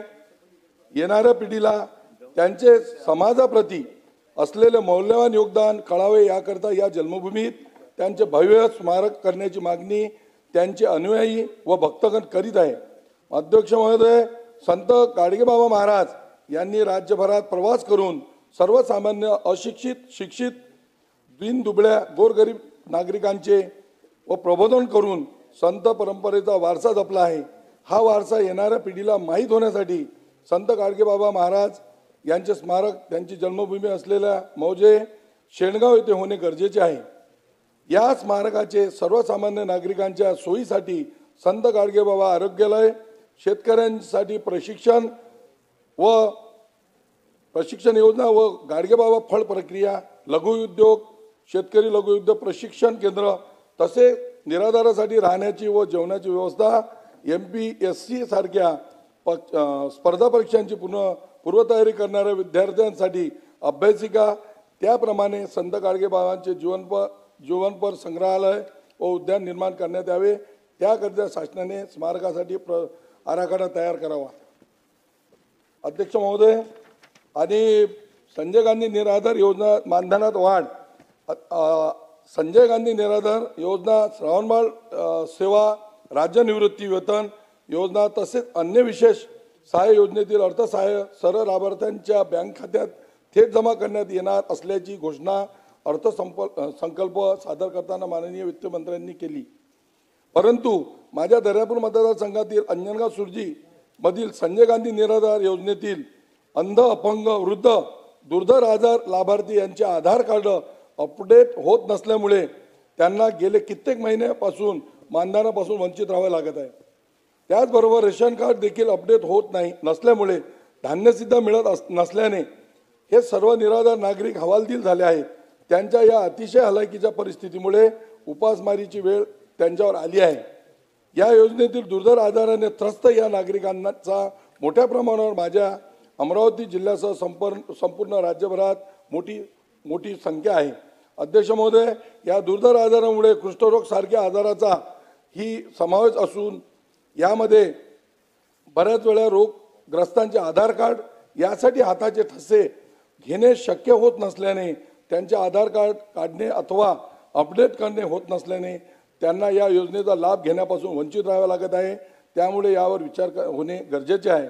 अध्यक्ष महोदय, तसेच आजच्या महागाईच्या काळात या योजनेमध्ये मिळणारे मानधन अत्यंत तटपुंज असून यावर उदरनिर्वाह करणे शक्य होत नाही। त्यामुळे मानधनात वाढ करण्याबाबत देखील विचार करावा। धन्यवाद अध्यक्ष महोदय, मला बोलण्यात संधी मिळाली त्याबद्दल आपले आभारी आहो। जय हिंद, जय महाराष्ट्र। देवेंद्र कोटे। धन्यवाद अध्यक्ष महोदय, आपण मला या ठिकाणी बोलण्याची संधी दिली। हिंदवी स्वराज्याचे विस्तारक, धर्मरक्षक, स्वराज्य रक्षक छत्रपती संभाजी महाराज यांचा आज बलिदान दिवस आहे। प्रथमतः आम्ही त्यांना अभिवादन अर्पित करतो। आज महाराष्ट्राच्या अर्थसंकल्पीय चर्चेसाठी या ठिकाणी चर्चा करण्यासाठी मी उभा आहे। विकसित भारत, विकसित महाराष्ट्र या सूत्रानुसार महाराष्ट्राच्या विकास चक्राला गती देण्यासाठी राज्याच्या शाश्वत व सर्वसमावेशक विकासाची रूपरेषा तयार करत उद्योग, पायाभूत सुविधा, कृषी, सामाजिक व इतर क्षेत्राच्या विकासाच्या महत्त्वाच्या तरतुदी करत आज हा महाराष्ट्राचा अर्थसंकल्प या ठिकाणी राज्याचे कार्यकर्तृत्वान मुख्यमंत्री श्री देवेंद्रजी फडणवीस साहेब व उपमुख्यमंत्री तसेच वित्तमंत्री आदरणीय अजितदादा पवार यांच्या वतीने मांडण्यात आलेला आहे। महाराष्ट्र राज्याच्या या अर्थसंकल्पाला मी समर्थन करतो। राज्याच्या सर्वांगीण प्रगतीसाठी आदरणीय देवेंद्रजी फडणवीस साहेब व महायुती सरकार हे अत्यंत प्रभावीपणे काम करत असून प्रशासनावरती त्यांची असलेली पकड यातनं प्रशासनाची कार्यपद्धती अधिक सुविधा करण्यासाठी 100 दिवसाचा 7 कलमी कृती आराखडा या राज्याने सादर केलेला आहे। त्यातून निश्चितच अनेक वर्ष प्रलंबित असलेले कामं या महायुती सरकारच्या माध्यमातून मार्गी लागत आहेत। यासाठी मी या सरकारचं अभिनंदन करतो। या अर्थसंकल्पामध्ये उद्योग विकासावरती काम करत असताना महाराष्ट्राचे नवीन औद्योगिक धोरण 2025 लवकरच जाहीर करण्यात येणार आहे। पुढील 5 वर्षाच्या कालावधीत जवळपास 40 लाख कोटी रुपयाची गुंतवणूक व 50 लाख रोजगार निर्मितीसाठी हे महाराष्ट्र शासन काम करत असताना मी अध्यक्ष महोदय आपल्या माध्यमातला या सरकारला लक्ष वेधू इच्छितो की माझं सोलापूर व शहर जिल्ह्यात उद्योग वाढीसाठी अत्यंत पोषक वातावरण असून सोलापूर शहर हे आंध्र तेलंगणाच्या सीमेवरती शहर आहे। रेल्वेने सगळ्या जिल्ह्याला व उत्तर व दक्षिण भारताला जोडलेलं आहे। सोलापूर शहराची रस्ते वाहतूक व्यवस्था ही महाराष्ट्रातल्या सगळ्या मोठ्या शहराला जोडलेली असल्यामुळे सोलापूर शहरातील वस्त्रोद्योग असेल, सोलापूर शहराला IT क्षेत्रामध्ये काम करण्यासाठी या ठिकाणी चांगली संधी महाराष्ट्र शासनाला या ठिकाणी उपलब्ध होणार आहे। महाराष्ट्र शासनाने सोलापूरच्या एकूण भौगोलिक परिस्थितीचा विचार करून येणाऱ्या काळात सोलापूर शहरात जेवढ्या जास्तीत जास्त कंपनी येतील याच्यासाठी प्रयत्न करावी हे आपल्या माध्यमातून अध्यक्ष महोदय मी विनंती करतो। हे महाराष्ट्र शासन येणाऱ्या काळात राज्यात महाराष्ट्र टेक्निकल टेक्सटाईल मिशनची स्थापना करत आहे। महाराष्ट्र राज्यात सोलापूर शहर हे वस्त्रोद्योगाच्या दृष्टीने सर्वात मोठं शहर आहे. या ठिकाणी सर्वाधिक वस्त्रोद्योग लोक राहतात. वस्त्रोद्योग कामगारांची संख्या ही सोलापुरात मोठ्या प्रमाणात आहे. तर या मिशन टेक्सटाईल मिशनचा विचार करताना सोलापूर शहराचा प्राधान्याने विचार करावा ही मी आपल्या माध्यमातून अध्यक्ष महोदय सरकारला विनंती करतोय. येणाऱ्या या अर्थसंकल्पात अमृतकाल राज्य रस्ते विकास आराखडा 2025 ते 2047 तयार करत असताना सोलापूर शहराला अध्यक्ष महोदय सध्या रिंग रोडची अत्यंत गरज आहे. सीमेवरती शहर असल्यामुळं कर्नाटक, तेलंगणा, आंध्र या तिन्ही राज्यातनं येणाऱ्या जड वाहतुकी हे सोलापूर शहरातनं जातात आणि ह्या जड वाहतुकीमुळं दर आठवड्याला 2 लोकांचा मृत्यू केवळ जड वाहतुकीमुळे सोलापूर शहरात होत आहे. हे थांबवण्यासाठी सोलापूर शहरातील केगाव ते कासेगाव ते दोड्डी ते कुंभारी ते हत्तूरगाव हा रिंग रोड होणं अत्यंत गरजेचं आहे. सुरत चेन्नई ग्रीनफील्ड योजनेत या रिंग रोडचा समावेश करण्यात आलेला आहे, परंतु जमीन हस्तांतरित करून घेतल्यानंतर नाही या रिंग रोडच्या कामाला अद्यापपर्यंत सुरुवात झालेली नाही आहे. तर सरकारने या कामाला प्राधान्याने विचार करून हे काम लवकरात लवकर जर सुरू झालं तर सोलापूर शहरातली जड वाहतूक कायमस्वरूपी बंद होणार आहे आणि जे गोरगरीब लोकांचा मृत्यू नाहक बळीयात जात आहे हे थांबणार आहे. यासाठी अध्यक्ष महोदय आपण निश्चितच शासनाला सांगावे. राज्याच्या मुंबई असतील, नागपूर असेल, शिर्डी असेल, अमरावती असतील, रत्नागिरी असतील, गडचिरोली असेल, अकोला असेल या सगळ्या विमानतळाच्या बाबतीत निश्चितच महाराष्ट्र शासन काम करत आहे. माझ्या सोलापूर शहरातील विमानतळाचं नूतनीकरणचं काम देखील या महायुती सरकार व भारत सरकारच्या वतीने झालेलं आहे. नुकतंच पंतप्रधानांनी या विमानतळाचं लोकार्पण सुद्धा केलेलं आहे. सध्या या विमानतळावरनं प्रवासी वाहतूक सुरू होण्यासाठी प्रक्रिया अंतिम टप्प्यात आहेत. स्वतः मुख्यमंत्री देवेंद्र फडणवीस साहेब यासाठी जातीने लक्ष देऊन प्रयत्न करत आहेत. ज्यावेळेस ह्या सोलापूर विमानतळावरनं प्रवासी विमान सेवा सुरू होईल त्यावेळेस या विमानतळाला ग्रामदैवत शिवयोगी सिद्धरामेश्वरांचं नाव देण्यात यावं. आमच्या सहकारी श्री गोपीचंद पडळकर साहेब यांनी सुद्धा आज सभागृहात याबाबतची मागणी केलेली आहे. त्यांच्या मागणीला मी निश्चितच अनुमोदन करतो. सोलापुरातील विमानसेवा लवकर सुरू व्हावी यासाठी महाराष्ट्र शासनाने आणखीन प्रभावीपणे प्रयत्न करावे अशी आपल्या माध्यमातून विनंती करतो. सर्वांसाठी घरे देण्याचं या महाराष्ट्र शासनाचं उद्दिष्ट असून प्रधानमंत्री आवास योजना ग्रामीण टप्पा 2 मधून 20 लाख घरकुलांना मान्यता देण्यात आलेली आहे. त्याचबरोबर प्रधानमंत्री आवास योजना शहरी 8,000 घरांसाठी 8,100 कोटी रुपयांची निधी सुद्धा या ठिकाणी तरतूद करण्यात आलेली आहे. माझ्या सोलापूर शहरात यापूर्वी 15,000 घरांचं लोकार्पण पंतप्रधानांनी केलेलं आहे. उर्वरित 15,000 घरांचं काम सुद्धा महाराष्ट्र शासन व केंद्र शासनाने करावे.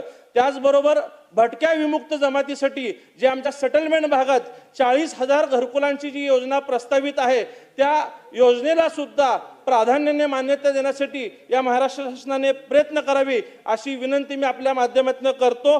अन्न सुरक्षा योजनेअंतर्गत सप्लाय चेन ब्लॉक चेन तंत्रज्ञानाचा वापर करून स्वस्त धान्याची वाहतूक व वितरण प्रणाली अधिक पारदर्शक व कार्यक्षम करण्याचं मानस महाराष्ट्र शासनाचं आहे.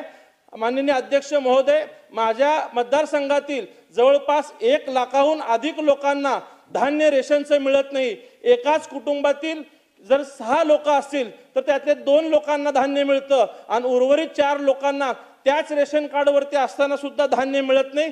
तर समतोलपणे धान्य वितरित होण्यासाठी निश्चितच ह्या महाराष्ट्र शासनाने प्रयत्न करावी ही मी आपल्या माध्यमातून विनंती करतो. एकंदरीत हे महाराष्ट्र शासनाने आदरणीय मुख्यमंत्री देवेंद्रजी फडणवीस साहेबांनी आमच्या भगिनींना आश्वासित केलं होतं आणि लाडकी बहीण योजना सुरू केली होती.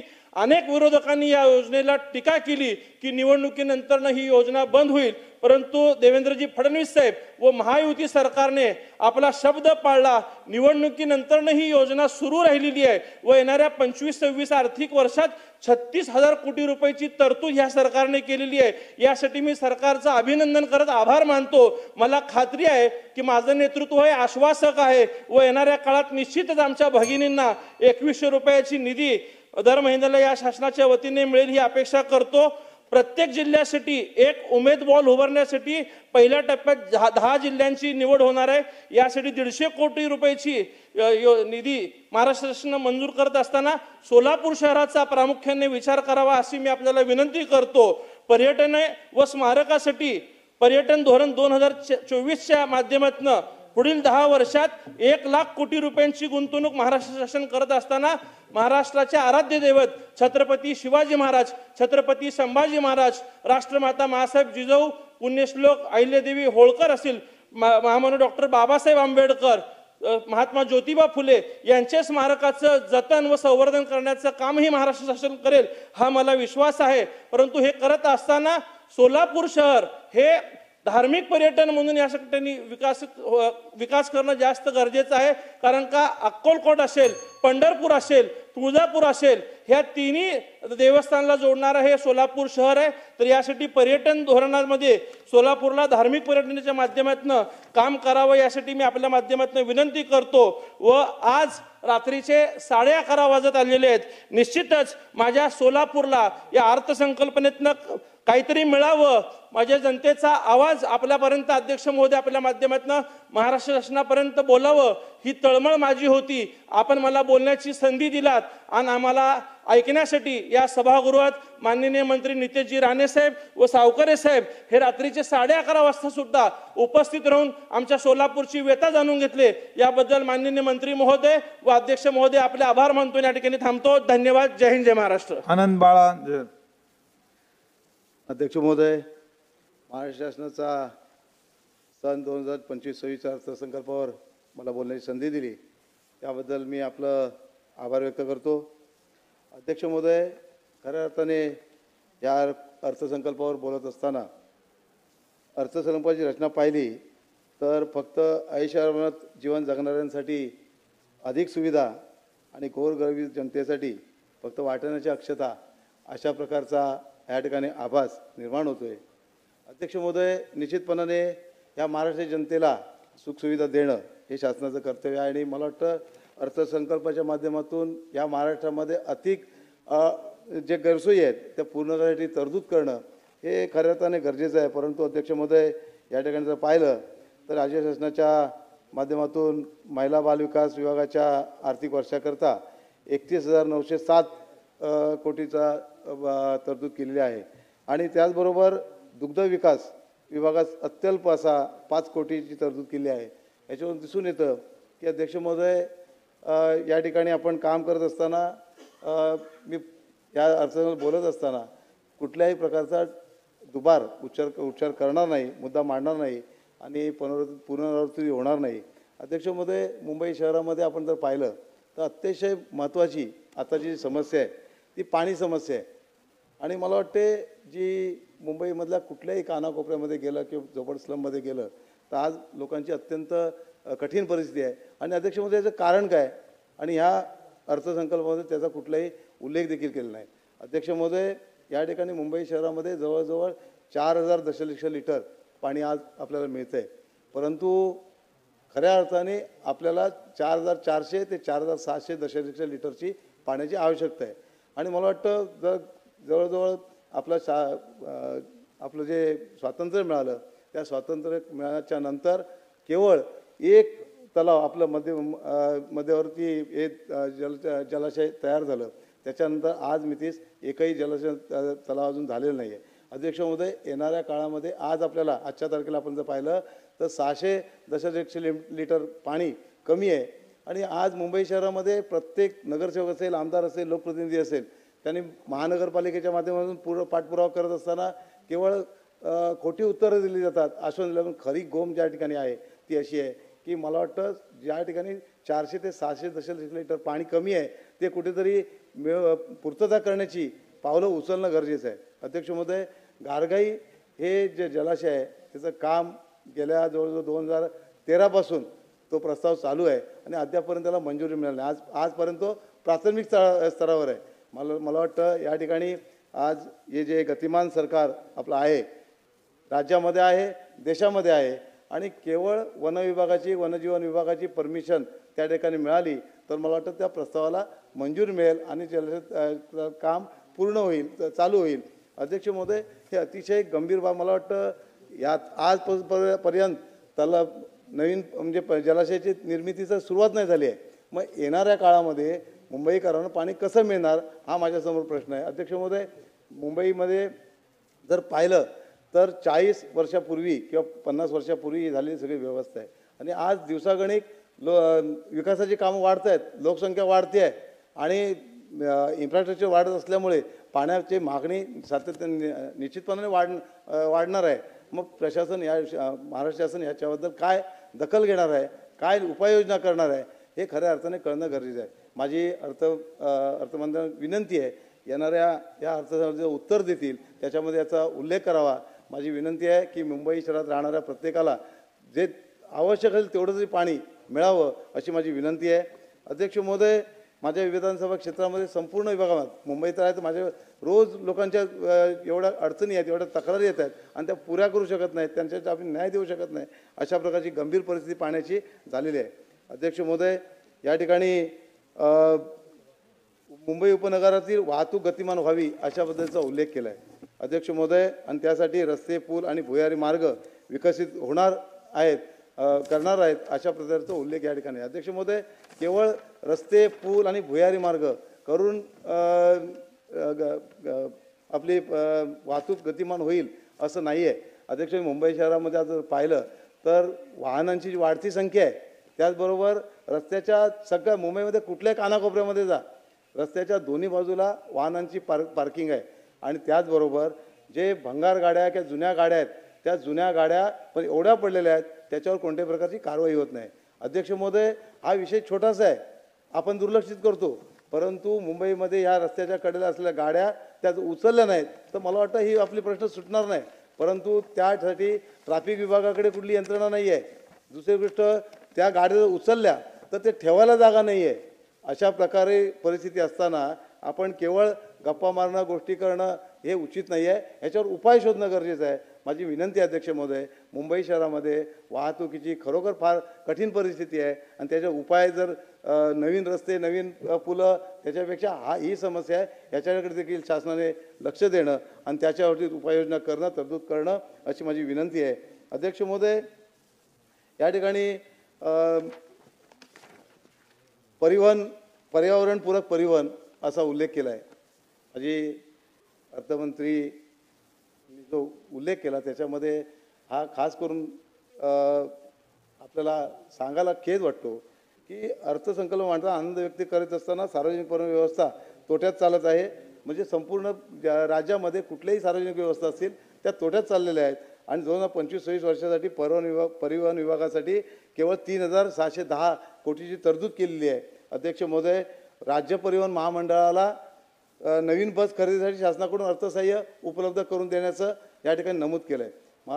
माझी विनंती आहे अध्यक्ष महोदय आपल्या माध्यमातून की मुंबई शहर किंवा कुठल्याही शहरामध्ये ज्या सार्वजनिक परिवहन व्यवस्था आहेत त्याच्यामध्ये मुंबई बस सेवा आहे. ही मुंबई बस सेवा ही सर्वसामान्य लोकांची जीवनवाहिनी आहे आणि त्यासाठी कुठेतरी सक्षम करणं हे फार गरजेचं आहे. आणि मला वाटतं माझी विनंती आहे की या ठिकाणी जसं STला आपण नवीन बस घेण्याची मदत करणार आहात तशी मुंबई शहरामध्ये बेस्ट प्रशासनाला देखील नवीन बस घेऊन आज त्या ठिकाणी जी प्रवाशांची संख्या आहे, सर्वसामान्य प्रवाशांची संख्या आहे ही बससाठी जास्त आहे, परंतु आज डेपोमध्ये बसच नाही आहे आणि अशा परिस्थितीमध्ये त्याला देखील सुविधा उपलब्ध करून द्यावी किंवा तरतूद करावी अशी माझी विनंती आहे. अध्यक्ष महोदय, या ठिकाणी लाडक्या बहिणींसाठी या ठिकाणी 1,500 रुपयाचं हे केलं तर मी उल्लेख करणार नाही, परंतु ते देत असताना त्यांना 2100 द्या, 3,000 द्या, हरकत नाही. त्यांना तुम्ही शब्द पाळा नका पाळू त्याच्याबद्दल माझं काय म्हणणं नाही, पण माझी विनंती आहे अध्यक्ष महोदय की आपलं जे शासनाचं धोरण आहे, योजना आहे, विधवा निराधार महिलांसाठी आपण जे काही हे देतो त्याच्यासाठी ज्या अटी आहेत, जाचक अटी, त्या जाचक अटीकडे आपण बघणार आहोत की नाही. मला वाटतं आपण विधवा निराधार, संजय गांधी निराधार योजनेमधून जो त्यांना लाभ देतो त्याच्यासाठी वार्षिक उत्पन्न पाहिजे 21,000 रुपये. अध्यक्ष महोदय, आजच्या तारखेला 21,000 रुपये उत्पन्न एका लहान मुलाचा खर्च देखील होऊ शकत नाही. अध्यक्ष महोदय, माझी विनंती आहे अध्यक्ष महोदय, या 21,000च्या ऐवजी 60,000 उत्पन्न करावं आणि त्याच्यासाठी तो लाभ मिळण्यासाठी त्यांना सहकार्य करावं अशी माझी विनंती आहे. अध्यक्ष महोदय, दुसरा त्याच्यामध्ये अट अशी आहे की 2005 अल्प जे दारिद्र्य रेषेखालचं त्यांना दाखला पाहिजे.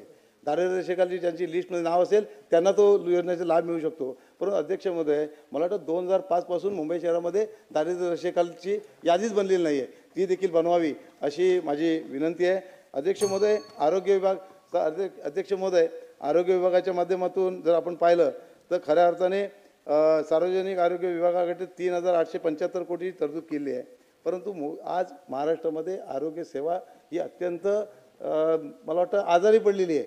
असं म्हटलं तर अवघड राहणार नाही. त्याचं कारण असं आहे की सगळ्या रुग्णालयांमध्ये, आरोग्य सेवेमध्ये अनेक असंख्य अडचणी आहेत, त्रुटी आहेत. आणि मला वाटतं ICU सारखी सुविधा आज मुंबईसारख्या शहरामध्ये उपलब्ध नाही आहे. आणि खाजगी रुग्णालयामध्ये जायचं तर तेवढे पैसे मोजणं किंवा त्यांची जी डिपॉझिट ठेवणं ते तिथूनच लोक परत जावं लागतं. आणि मला वाटतं काही दिवसांनी हीच परिस्थिती जर राहिली, आपण नवीन उपक्रम लावतोय, योजना आखतोय आणि कोट्यावधी रुपयाची लावतो. पण माझी विनंती आहे शासनाला की ही आभास करण्यापेक्षा ज्या पूर्वीपासून आपण सुविधा देतोय त्या सुविधा सक्षमीकरण त्यांचं करा, त्या पूर्ण द्या आणि नंतर निश्चितपणाने अधिक सुविधा किंवा अनेक मोठे मोठे प्रकल्प करा अशी माझी विनंती आहे. अध्यक्ष महोदय, या ठिकाणी आदिवासी कल्याण याच्या माध्यमातून 2025-26मध्ये 21,495 कोटी तरतूद केली आहे. खऱ्या अर्थाने अत्यंत कठीण परिस्थितीमध्ये असणाऱ्या समाजाचा विकास करणं अत्यंत गरजेचं आहे. मुंबईसारख्या शहरामध्ये आरेदुग्ध वसाहतीमध्ये असलेले 27 आदिवासी पाडे, त्या आदिवासी पाडे आज अक्षर ग्रामीण परिस्थितीमध्ये या ठिकाणी राहत आहेत. माझी विनंती अध्यक्ष महोदय, एक मुंबई शहर आहे, आरेसारखी 3,133 एकरची जवळजवळ जागा त्या ह्याच्यामध्ये मोठ्या परिसरामध्ये राहतात. ते ज्या ठिकाणी आहेत त्या ठिकाणी त्यांचं सर्व सुविधांनुसार त्यांची हे करून द्यावी. आणि मला वाटतं एक आकर्षण पर्यटक देखील तिकडे येतील अशा प्रकारचा विकास त्यांचा करावा अशी माझी विनंती आहे. तर मला 2च मिनटं अध्यक्षमध्ये द्या. 11 तास आम्ही साहेब बसलो आहे आणि माझ्या विभागातले आणि मी पुनरावृत्ती अध्यक्ष महोदय करणार नाही. हे मुद्दे आहेत, हे सर्वसामान्य लोकांचेच मुद्दे आहेत, ते फक्त आपण ऐकून घ्या अशी तुम्हाला विनंती करतो. अध्यक्ष महोदय, या ठिकाणी पोलिसांसाठी घरांचा उल्लेख याच्यामध्ये झालेला आहे. माझी विनंती अध्यक्ष महोदय की पोलीस हा एक असा घटक आहे की स्वतःचं कुटुंब विसरून जनतेची सेवा सातत्याने करत असतो.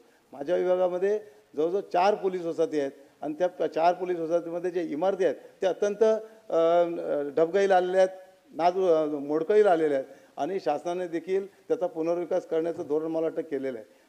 माझ्याकडे हा विभाग असल्यामुळे मी याच्यापूर्वी हा प्रयत्न केला होता आणि त्यावेळेस जो प्रस्ताव माननीय मुख्यमंत्री उद्धवजी ठाकरे यांच्या साहेबांकडून गेला तो पोलीस डिपार्टमेंटच्या गृह विभागाकडे प्रलंबित आहे. तर माझी विनंती आहे या संपूर्ण पुनर्विकासाला आलेल्या इमारतीचा पुनर्विकास करावा. त्या ठिकाणी त्यांची देखील जे काही शासनाच्या नियमाप्रमाणे त्यांच्याकडून किंमत घेऊन त्यांना घर द्यावी आणि दुसऱ्या बाजूने अधिकची देखील घरं त्यांच्यासाठी उपलब्ध होतील. अध्यक्ष महोदय, माझ्या या ठिकाणी जे काही स्मारकं यांचा उल्लेख केला आहे त्यांचं पुनर्वसन, त्यांचं जतन आणि संवर्धन करण्याचं माझ्या विभागामध्ये महाकाली गुंफा आहे, प्राचीन गुंफा आहे आणि त्या प्राचीन गुंफेचं त्याची संवर्धन आणि जतन करण्यासाठी कोर्टाचे देखील आदेश आहेत. गेल्या 10 वर्षापासून 15 वर्षापासून त्याच्यावरती असलेले जे काही स्लम आहे तो उठवण्याचा अजून देखील प्रलंबित आहे. तो करून त्याच्यावरचा जो भाग आहे म्हणजे जो परिसर आहे त्या परिसर सौंदर्यीकरण करावं आणि एक चांगलं थीम पार्क त्या ठिकाणी बनावं अशी माझी विनंती आहे. अध्यक्ष महोदय 2च मिनिटं अध्यक्ष महोदय, या ठिकाणी जवळजवळ राज्यावर 9,32,242 कोटीचं कर्ज आहे आणि मला वाटतं दर डोळी 73,000 रुपये आपल्या माणसावर कर्ज आहे, प्रत्येक याच्यावर कर्ज आहे. माझी विनंती आहे अध्यक्ष महोदय, आज 9 लाख रुपये केले ना तर ज्या मूलभूत सेवा सुविधा आहेत त्यांच्यासाठी देखील हे करावं माझी अशी विनंती आहे. अध्यक्ष महोदय, या ठिकाणी सगळ्यात महत्त्वाचा मुद्दा अध्यक्ष महोदय, मुंबई शहरामध्ये आपण जेव्हा विकासाच्या गोष्टी करतो अध्यक्ष महोदय त्यावेळी 2च मिनिटं साहेब की विकासाच्या गोष्टी करतो तर मुंबई शहरामध्ये अनेक झोपडपट्ट्या आहेत. त्या अनेक झोपडपट्ट्यांमध्ये अध्यक्ष महोदय एन्क्रोचमेंट आहे आणि मोठ्या प्रमाणात झोपडपट्टी आहे.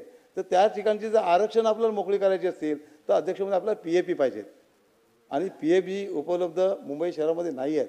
आणि आता झोपडपट्टी पुनर्वसन प्राधिकरणाच्या माध्यमातून जे डेव्हलपमेंट होते ते डेव्हलपमेंटमध्ये PTC बनवले जातात. परंतु PAP बनवले जात नाहीत. माझी विनंती आहे अध्यक्ष महोदय की मुंबई शहराची संपूर्ण झोपडपट्टीचं निर्मूलन करायचं असेल तर PTCचं याच्यामध्ये कन्वर्ट करावं आणि PAP जास्त उपलब्ध करून द्याव्यात अशी माझी विनंती आहे. अध्यक्ष महोदय, या ठिकाणी माझी विनंती आहे, कोकणातला 2 आमचे पालकमंत्री या ठिकाणी आहेत.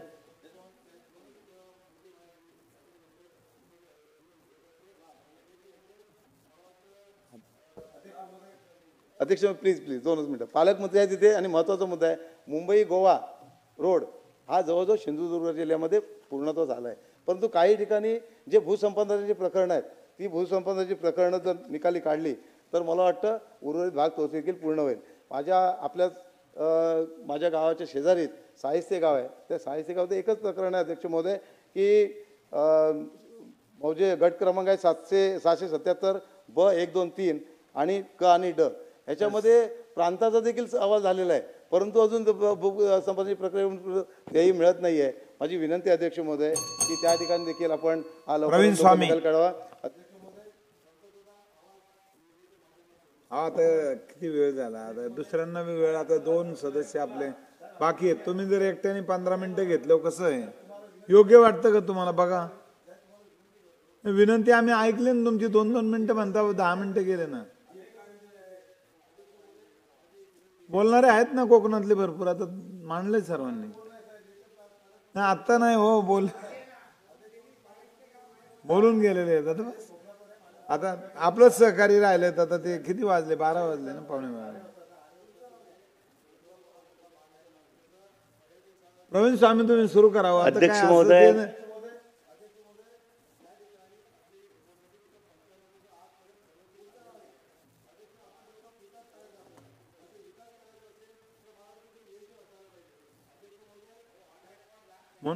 नाही आता नाही, आता ते होतच नाही, रेकॉर्ड होत नाही ना. तुम्ही लिखी द्या, आता काय आहे ना बाकीचं ते लिखी द्या. अध्यक्ष महोदय, छत्रपती संभाजी महाराजांच्या बलिदान दिना दिवशी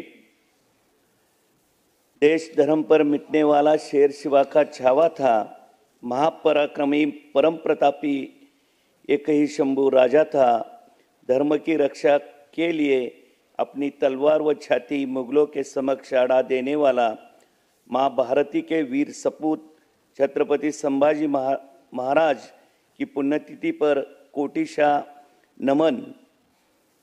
सन्माननीय अर्थमंत्री महोदय यांनी मांडलेल्या अर्थसंकल्पावर बोलत असताना, हा अर्थसंकल्प म्हणजे निवडणुका झाल्यामुळे सामान्य जनतेकडे पाठ फिरवणारा आहे असे म्हणल्यास वावगं ठरणार नाही.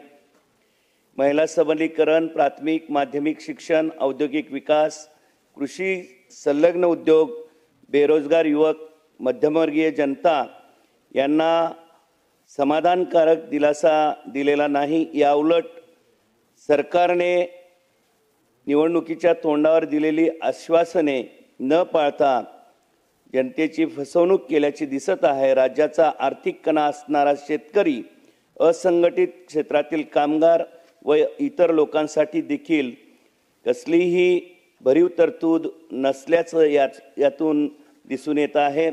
विधानसभा निवडणुकीच्या तोंडावर शेतकऱ्यांना कर्जमाफी, नमो शेतकरी सन्मान योजनेतून 3,000 रुपयांची वाढ, 20% भावांतर योजना, खतावरील राज्य वस्तू सेवा कर परतावा अनुदान आदी योजनांची आश्वासने हवेत विरल्याची दिसत आहेत. माझी सन्माननीय मंत्री महोदयांना विनंती आहे की शेतकऱ्याच्या शेतमालाला वाजवी भाव द्यावा. नगदी पिकांसाठी नव्याने लागवड, पणन योजना, सौर पॅनल, नगदी आच्छादित शेतीला प्रोत्साहन अनुदान यांच्यासह निवडणुकीत दिलेली आश्वासने पूर्ण करावीत. विविध सामाजिक मंडळांची घोषणा मोठा गाजावाजा करून करण्यात आली आहे.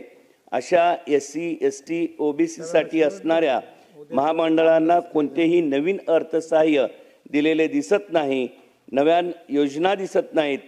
याकरिता दादांना माझी विनंती असेल की आपण भरीव आर्थिक तरतूद करून अल्पसंख्याक समाजासह सर्व सामाजिक महामंडळांना मदत करावी. उमरगा लोहारा तालुक्यामध्ये 1993ला प्रलयंकारी झालेला भूकंपाच्या नंतर अवर्ग भूकंपग्रस्त भागामध्ये महिला बहुउद्देशीय केंद्राची स्थापना करण्यात आली होती. यांच्या इमारतीचे बांधकाम जागतिक बँकेच्या वतीने करण्यात आले होते. यांच्यासाठी वार्षिक केवळ 46,400 अनुदान मान्य आहे. तेही अनुदान गेली 12 वर्ष बंद आहे. ते अनुदान पूर्ववत द्यावं व यामध्ये वाढ करण्यात यावी. शिक्षक पात्रता परीक्षा म्हणजे स्टेट या मध्ये पास असणाऱ्या भूकंपग्रस्त विद्यार्थ्यांना त्यांच्या हक्काच्या भूकंपग्रस्तासाठी राखीव जागावर नियुक्ती द्यावी. भूकंपग्रस्तासाठी राखीव असणाऱ्या जागा इतरांसाठी कन्वर्ट करण्यात येऊ नये आणि पवित्र पोर्टलवर नोंदणी करण्याची त्यांना संधी द्यावी. त्याच पद्धतीने पवित्र पोर्टलच्या माध्यमातून 11,000 शिक्षण सेवकांची भरती करण्यात आली आहे. शिक्षकांच्या उर्वरित जागा भरतीसाठी महाभरती मोहीम सुरू करावी. 15 मार्च 2024चा शासन निर्णय काल अंशतः त्यामध्ये बदल करण्यात आलेला आहे, परंतु तो रद्द करण्याची मागणी मी या ठिकाणी करतो आहे. हा शासन निर्णय म्हणजे सरकारी शाळेसाठी लावण्यात आलेला करेक्ट कार्यक्रम असं म्हणता येईल. कृपया याच्यावर पुन्हा शिक्षकांची पदे पूर्वीप्रमाणे कायम करण्याचा निर्णय घेण्यात यावा. अनेक म्हणजे हजारो शिक्षक अंशतः अनुदानावर आहेत. 20% 40% पगारीवर नोकऱ्या करत आहेत. यांच्या वेतनासाठी म्हणजेच 100% वेतनासाठी आपण प्रयत्न करावेत अशी मंत्री महोदयांना मी विनंती करतोय. अध्यक्ष महोदय, मोठ्या आशेनं बजेटकडे ही सगळी मंडळी नजर लावून बसलेली होती, परंतु त्यांचा खूप मोठा भ्रमनिरास झालेला आहे. राष्ट्रीय आरोग्य धोरणानुसार आरोग्य क्षेत्रासाठी अर्थसंकल्पाच्या किमान 8% निधीची तरतूद केली जावी. आपल्या राज्यात ती जेमतेम 3.59 इतकी करण्यात आलेली आहे. आरोग्य सेवांवर प्रति व्यक्ती फक्त 1,800 रुपये शासन खर्च करण्याची योजना यामध्ये आखलेली दिसते. ती किमान 4,000 असायला हवी. गेल्या वर्षी शिक्षण क्षेत्रासाठी 16.5 इतकी तरतूद होती. त्यात वाढ करणे किंवा हवी आहे तितकी ठेवणे आवश्यक होते, परंतु याच्यात 2.57 इतकी कपात करून केवळ 13.92 इतकी तरतूद करण्यात आलेली आहे. राज्यातील जिल्हा परिषदांच्या शाळा सक्षम करण्यासाठी ही निधी वाढवणे अतिशय आवश्यक आहे.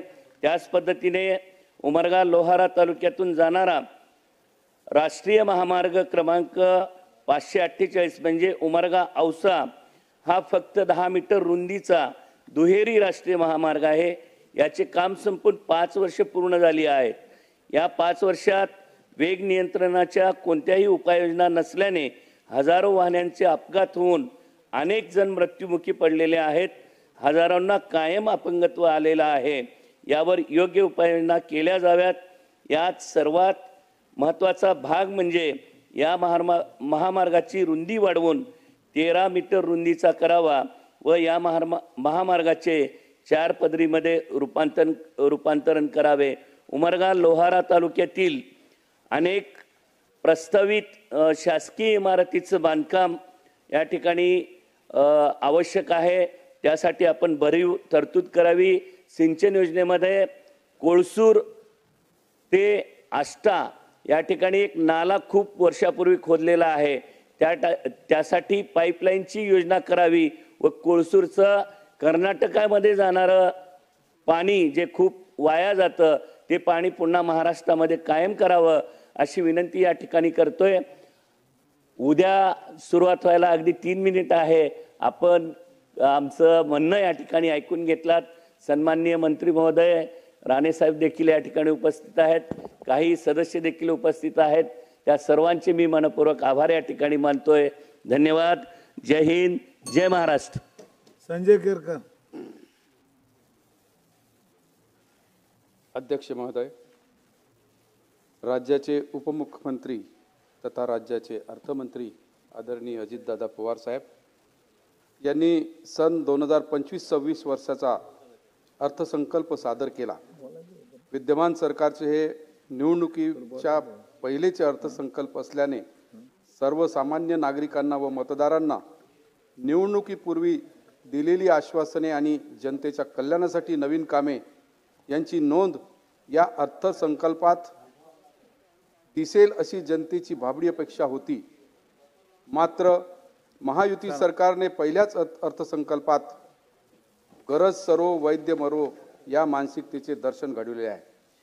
महायुती शासनाने निवडणुकीच्या वेळी शेतकऱ्यांना कर्जमाफी देण्याची घोषणा केल्या, परंतु राज्याच्या अर्थसंकल्पात कर्जमाफीचा उल्लेख केला नाही. महायुती शासनाने शेतकऱ्यांची फसवणूक केली आहे, त्यामुळे राज्यातील शेतकरी हिरमोड झाली आहे. महायुती सरकारच्या सर्वाधिक महत्त्वाकांक्षी मानल्या जाणाऱ्या मुख्यमंत्री लाडकी बहीण योजनेत 1500 रुपयाचा हप्ता वाढवून 2100 रुपये केला जाईल असं आश्वासन महायुतीने विधानसभा निवडणुकीत जाहीरनाम्यात दिलं होतं. त्यामुळे महायुती सत्तेत आल्यानंतर पहिल्या अर्थसंकल्पात या आश्वासनाचं प्रतिबिंब दिसेल अशी अपेक्षा लाडक्या बहिणींना होती, पण लाडक्या बहिणींचा अपेक्षा भंग झाला. यवतमाळ जिल्ह्यात कापूस उत्पादन जिल्हा आहे. यामध्ये वणी तालुक्याच्या ठिकाणी कोळसा खाणी, डोलोमाईट, लाईमस्टोन असे खनिज संपत्ती आहे. त्या ठिकाणी या आधारावर नवीन कारखाने, उद्योगधंदे व्हावे गरजेचे आहे. त्यामुळे या रोजगारामुळे हे रोजगाराची संधी या ठिकाणी निर्माण होईल. या ठिकाणी अध्यक्ष महोदय, या ठिकाणी अर्थसंकल्पामध्ये मोटर गाडीतून फिरणाऱ्या लोकांसाठी शासनाने अनेक पूल व टनहेलची घोषणा केली, परंतु माझ्या एसटी बसेसमध्ये, रेल्वेमध्ये प्रवास करणाऱ्या सर्वसामान्य गरीब मध्यमवर्गीय प्रवाशाकडे शासनाने दुर्लक्ष केले आहे.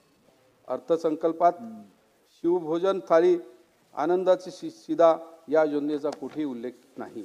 मुद्रांक शुल्क, दस्त प्रक्रियेसाठी सध्याच्या 100 रुपये शुल्काऐवजी 1000 रुपये शुल्क करण्यात आले. त्याचा फटका सर्वसामान्य जनतेला बसला आहे.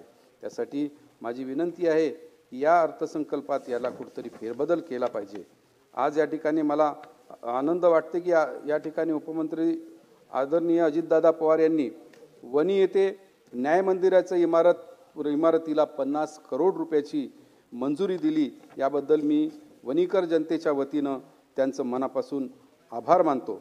परंतु त्या जागेवर ही इमारत ज्या जागेवर तयार होत आहे ती जागा शहरापेक्षा दूर असल्यामुळे त्या ठिकाणी ही जागा बदलवून दुसरी जागा देण्याची विनंती या ठिकाणी मी या निवेदनाद्वारे करतो. वणी विधानसभा क्षेत्रात झरी तालुका हा आदिवासी बहुल तालुका असून त्या ठिकाणी रोजगार व उद्योगधंद्यांना करिता वाव मिळावा म्हणून त्या ठिकाणी MIDCची निर्मिती व्हावी व या अर्थसंकल्पात मंजुरी मिळावी अशी मी अपेक्षा करतो. वणी येथे 100 खाटाचे उपजिल्हा रुग्णालय 2021 मध्ये मंजूर झाले आहे, परंतु 2021 पासून मंजूर झालेला उपजिल्हा रुग्णालय श्रेणीवर्धित करण्याबाबत ही त्वरित कारवाई करावी ही माझी विनंती आहे. वणी आगारात बाबा आझमच्या जमान्याच्या ST बसेस आहे, ज्या गावात जाते तिथेच बंद पडते. वणी आगारात 25 नवीन बसेसची व्यवस्था करावी. या अर्थसंकल्पात त्याला मंजूर करावी हे माझी आजच्या या अर्थसंकल्पाच्या संदर्भात मला मागणी आहे. आज या ठिकाणी माझ्या मतदारसंघात जलजीवन मिशनचा बट्ट्याबोळ झाला आहे. त्या ठिकाणी पैशाच्या अभावी ही जलजीवन मिशन पूर्णतः स्तब्ध झाली आहे. त्याला कुठंतरी दिशा देण्याच्या दृष्टिकोनातून त्याच्या अर्थव्यवस्था करण्याची गरज आहे. रस्त्याच्या बाबतीत तर स्टेट हायवे हे पांदन रस्त्याचं स्वरूप झालं आहे. 50 करोड रुपयाचा एक रस्ता एका वर्षात पूर्ण पांदन रस्त्याचं स्वरूप आलं. अशा याला कुठंतरी कारवाई व्हायला पाहिजे. यासाठी आज या ठिकाणी आम्ही या अर्थसंकल्पात मी आज या ठिकाणी बोलतो. आज या ठिकाणी अध्यक्ष महोदयांनी जी संधी दिली त्या संधीबद्दल मी अध्यक्षाचं मनापासून आभार मानतो आणि मी माझे शब्द इथंच थांबवतो. धन्यवाद. सभागृहाची बैठक आता स्थगित होत आहे. बुधवार दिनांक 12 मार्च 2025 रोजी सकाळी 9:45 ते 10:45 वाजेपर्यंत सभागृहाची विशेष बैठक भरेल. विशेष बैठकीत लक्षवेधी सूचना घेण्यात येतील. सभागृहाची नियमित बैठक सकाळी 11 वाजता सुरू होईल. धन्यवाद.